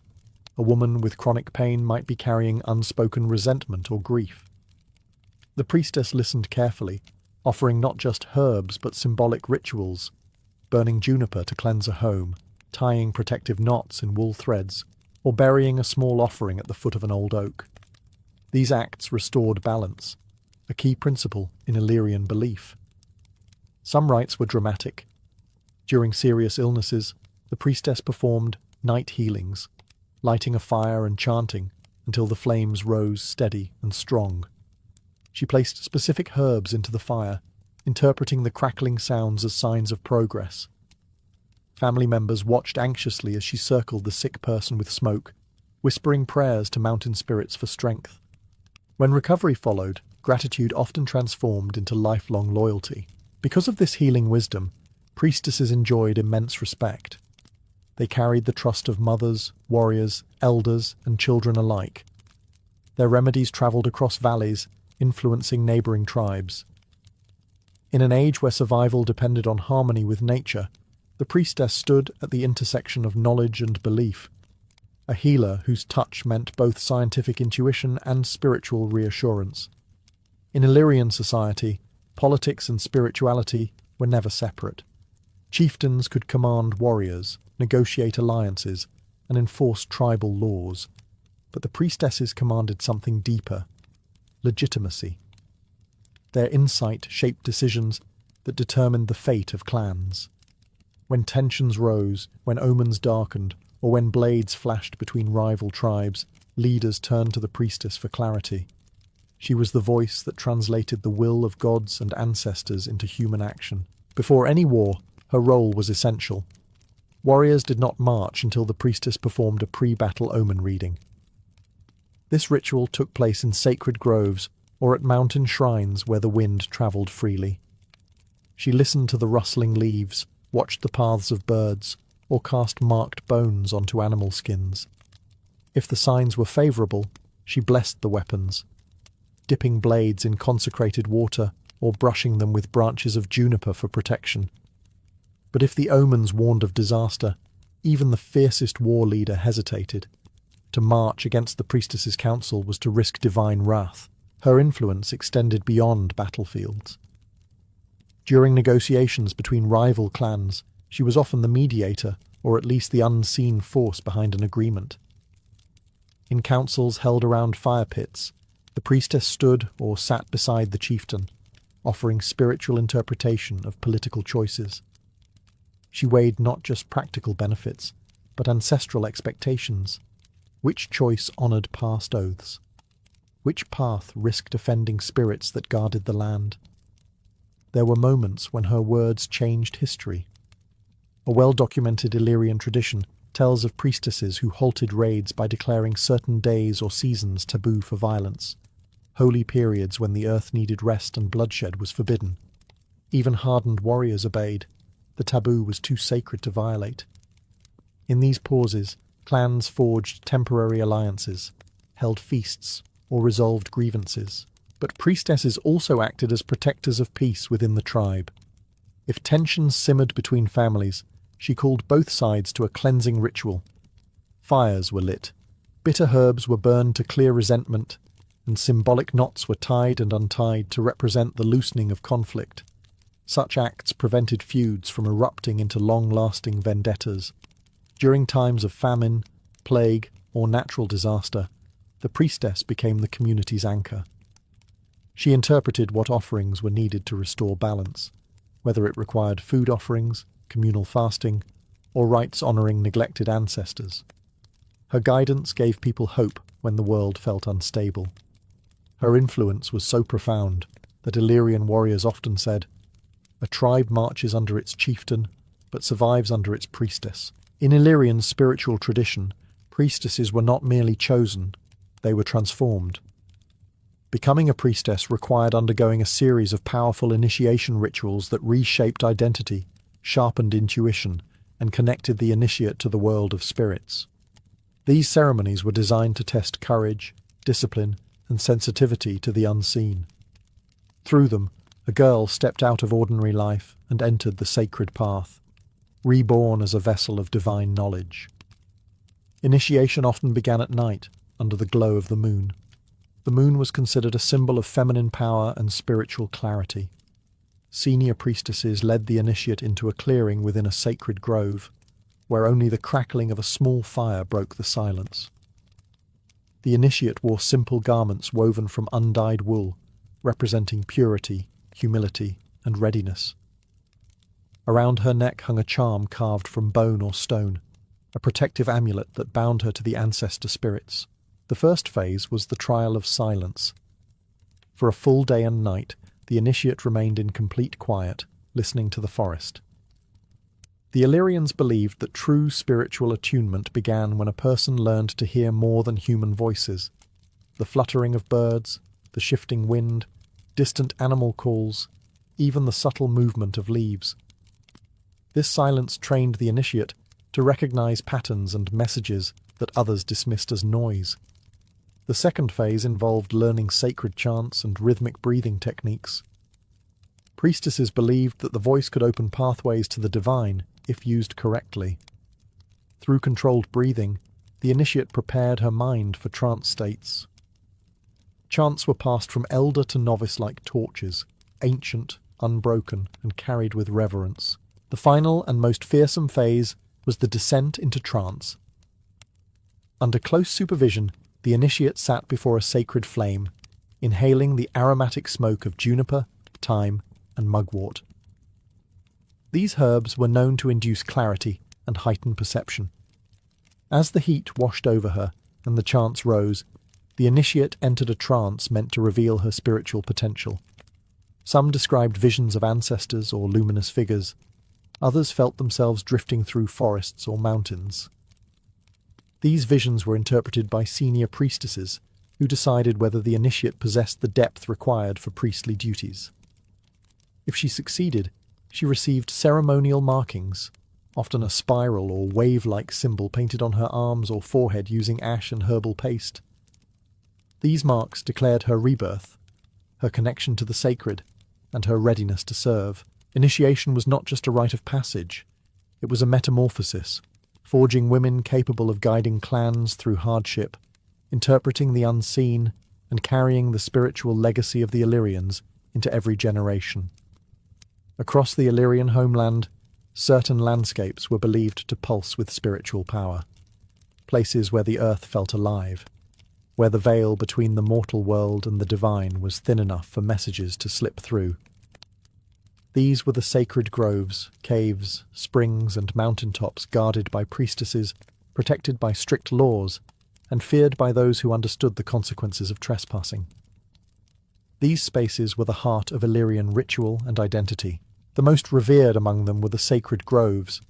These were not gardens or cultivated spaces, but wild clusters of ancient trees, usually oaks, beeches, or pines. Their vast roots twisted through the earth like veins of power. No woodcutter dared enter them. No hunter pursued game across their boundaries.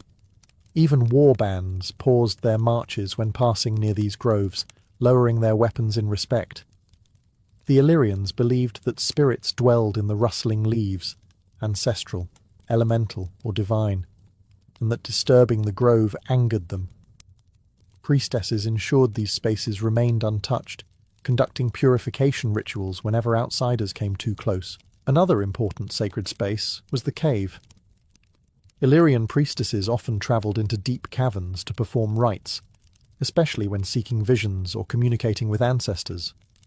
Caves echoed with eerie clarity, making whispered chants multiply into haunting, layered harmonies. To the Illyrians, this was not mere acoustics. It was the voices of spirits answering back. Within these caverns, priestesses lit small fires or torches, watching the shadows flicker along the walls. The movement of those shadows, like smoke or wind, became part of their divination methods. Flowing water also held great spiritual significance. Springs and mountain streams were believed to be gateways to healing spirits. Many rituals involving illness or purification took place beside these waters. Priestesses washed ceremonial objects, cleansed participants, and interpreted the patterns of floating leaves or ripples. Some springs were so sacred that warriors refused to drink from them without a priestess's blessing. But not every sacred space was open to all. Forbidden zones existed, secluded shrines deep within forests or high on cliffs that only priestesses could enter. These places housed ancestral relics, symbolic stones, or ritual altars. Violating these boundaries was considered one of the gravest offences.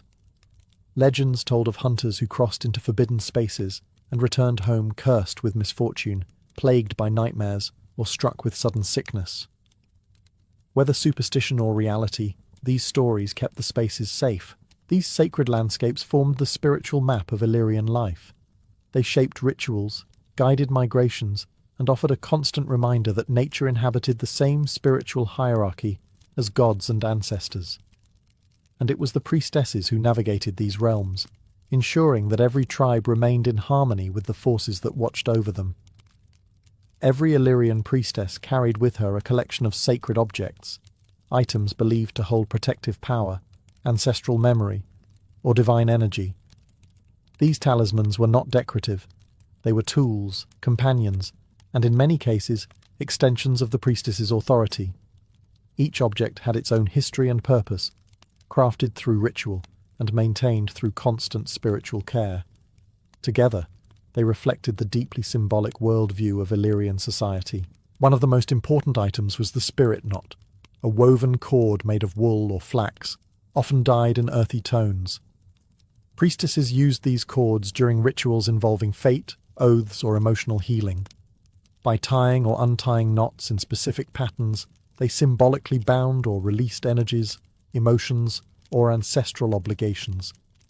A tightly knotted cord could represent protection, while a cord slowly unwrapped signified the softening of conflict.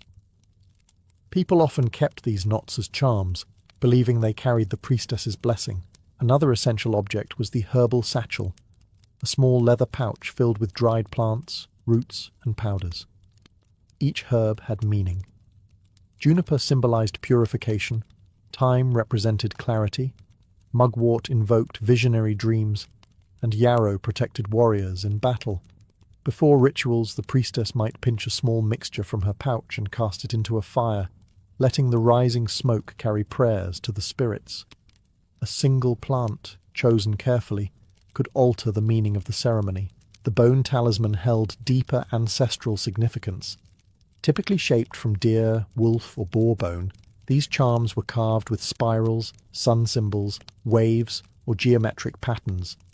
Spirals symbolized the cycle of life and rebirth. Waves represented communication with other realms. Triangles invoked female energy and divine insight. These bone pieces were passed down from priestess to priestess, accumulating power through generations. Some were said to contain the essence of the first priestesses who had lived centuries earlier. Priestesses also used sacred bowls, often carved from stone or shaped from clay. These bowls held water during purification ceremonies, or glowed with burning embers during trance work. The patterns painted on them, zigzags, circles, or animal motifs, enhanced their symbolic potency. When a priestess circled a bowl around a sick person, water rippling in the firelight, the tribe believed the bowl itself whispered guidance from the spirits. Feathers, too, played an important role. Eagle feathers symbolized courage. Owl feathers represented wisdom and the night. Raven feathers were tied to messages from the ancestors. Worn in the hair or tucked into belts, these feathers signaled a priestess's current spiritual task. These objects were never random trinkets. They were conduits connecting earth, sky, and spirit. When a priestess stepped into ritual space adorned with these sacred tools, she wasn't just a woman. She was the living bridge between the Illyrians and the invisible world guiding them. When the classical world collided with Illyria, through Greek colonists, Macedonian kings, and eventually Roman expansion, much of Illyrian culture changed forever. Yet the memory of the priestesses remained embedded in the mountains, stories, and traditions of the land. Their influence did not vanish. It transformed, echoing through centuries like a quiet heartbeat beneath layers of new beliefs. The legacy of the Illyrian priestesses became a hidden thread running through Balkan folklore, spirituality, and cultural identity. As Roman rule tightened across the region, sacred groves were cleared or repurposed, ancestral altars dismantled, and tribal political structures replaced by foreign administration. But spiritual traditions are not easily erased. Rural communities continued to honor old customs in secret. Women, often mothers, midwives, and herbalists, preserved fragments of priestess wisdom, passing them down quietly through generations. The knowledge of healing herbs endured in mountain villages. Rituals involving smoke, fire, and water survived disguised as folk traditions. And stories of wise women with visionary powers found new life as legends. Folklore across the Balkans still carries shadows of these ancient figures. Tales of women who interpret the wind, who speak to ancestors in dreams, or who can calm storms with chants, hint at the priestesses who once held formal authority. Even the concept of zanas, or mountain nymphs in later mythology, may preserve the memory of priestesses who lived close to sacred landscapes and wielded supernatural influence. These echoes remind us that powerful women once shaped the spiritual and political life of Illyrian tribes. The priestess traditions also left an imprint on cultural identity. Their rituals emphasized harmony between humans and nature, a relationship still seen in rural communities where trees, springs, and mountains are treated with quiet reverence. The belief that certain places hold unique spiritual energy persists, as does the idea that ancestors remain present, offering protection and guidance. These values survived foreign conquest, religious shifts, and centuries of change. Modern archaeology has begun revealing physical traces of these traditions: carved bone talismans, cave altars blackened with ancient smoke, and jewelry believed to belong to ritual specialists. These findings validate the stories passed down orally, proof that Illyrian priestesses once existed not only in myth, but in daily life. Their true legacy, however, lies in the enduring respect for intuitive wisdom, healing knowledge, and the sacred power of women. The priestesses of Illyria may no longer stand in groves or chant beside sacred fires, but their spirit lives on in the cultural memory of the region. In every story of a wise woman, in every ceremony honoring ancestors, and in every mountain spring thought to hold protective power, a fragment of the old priestesses still speaks, reminding us of a world where women guided tribes not through force, but through insight, tradition, and the voice of the divine carried on wind and flame.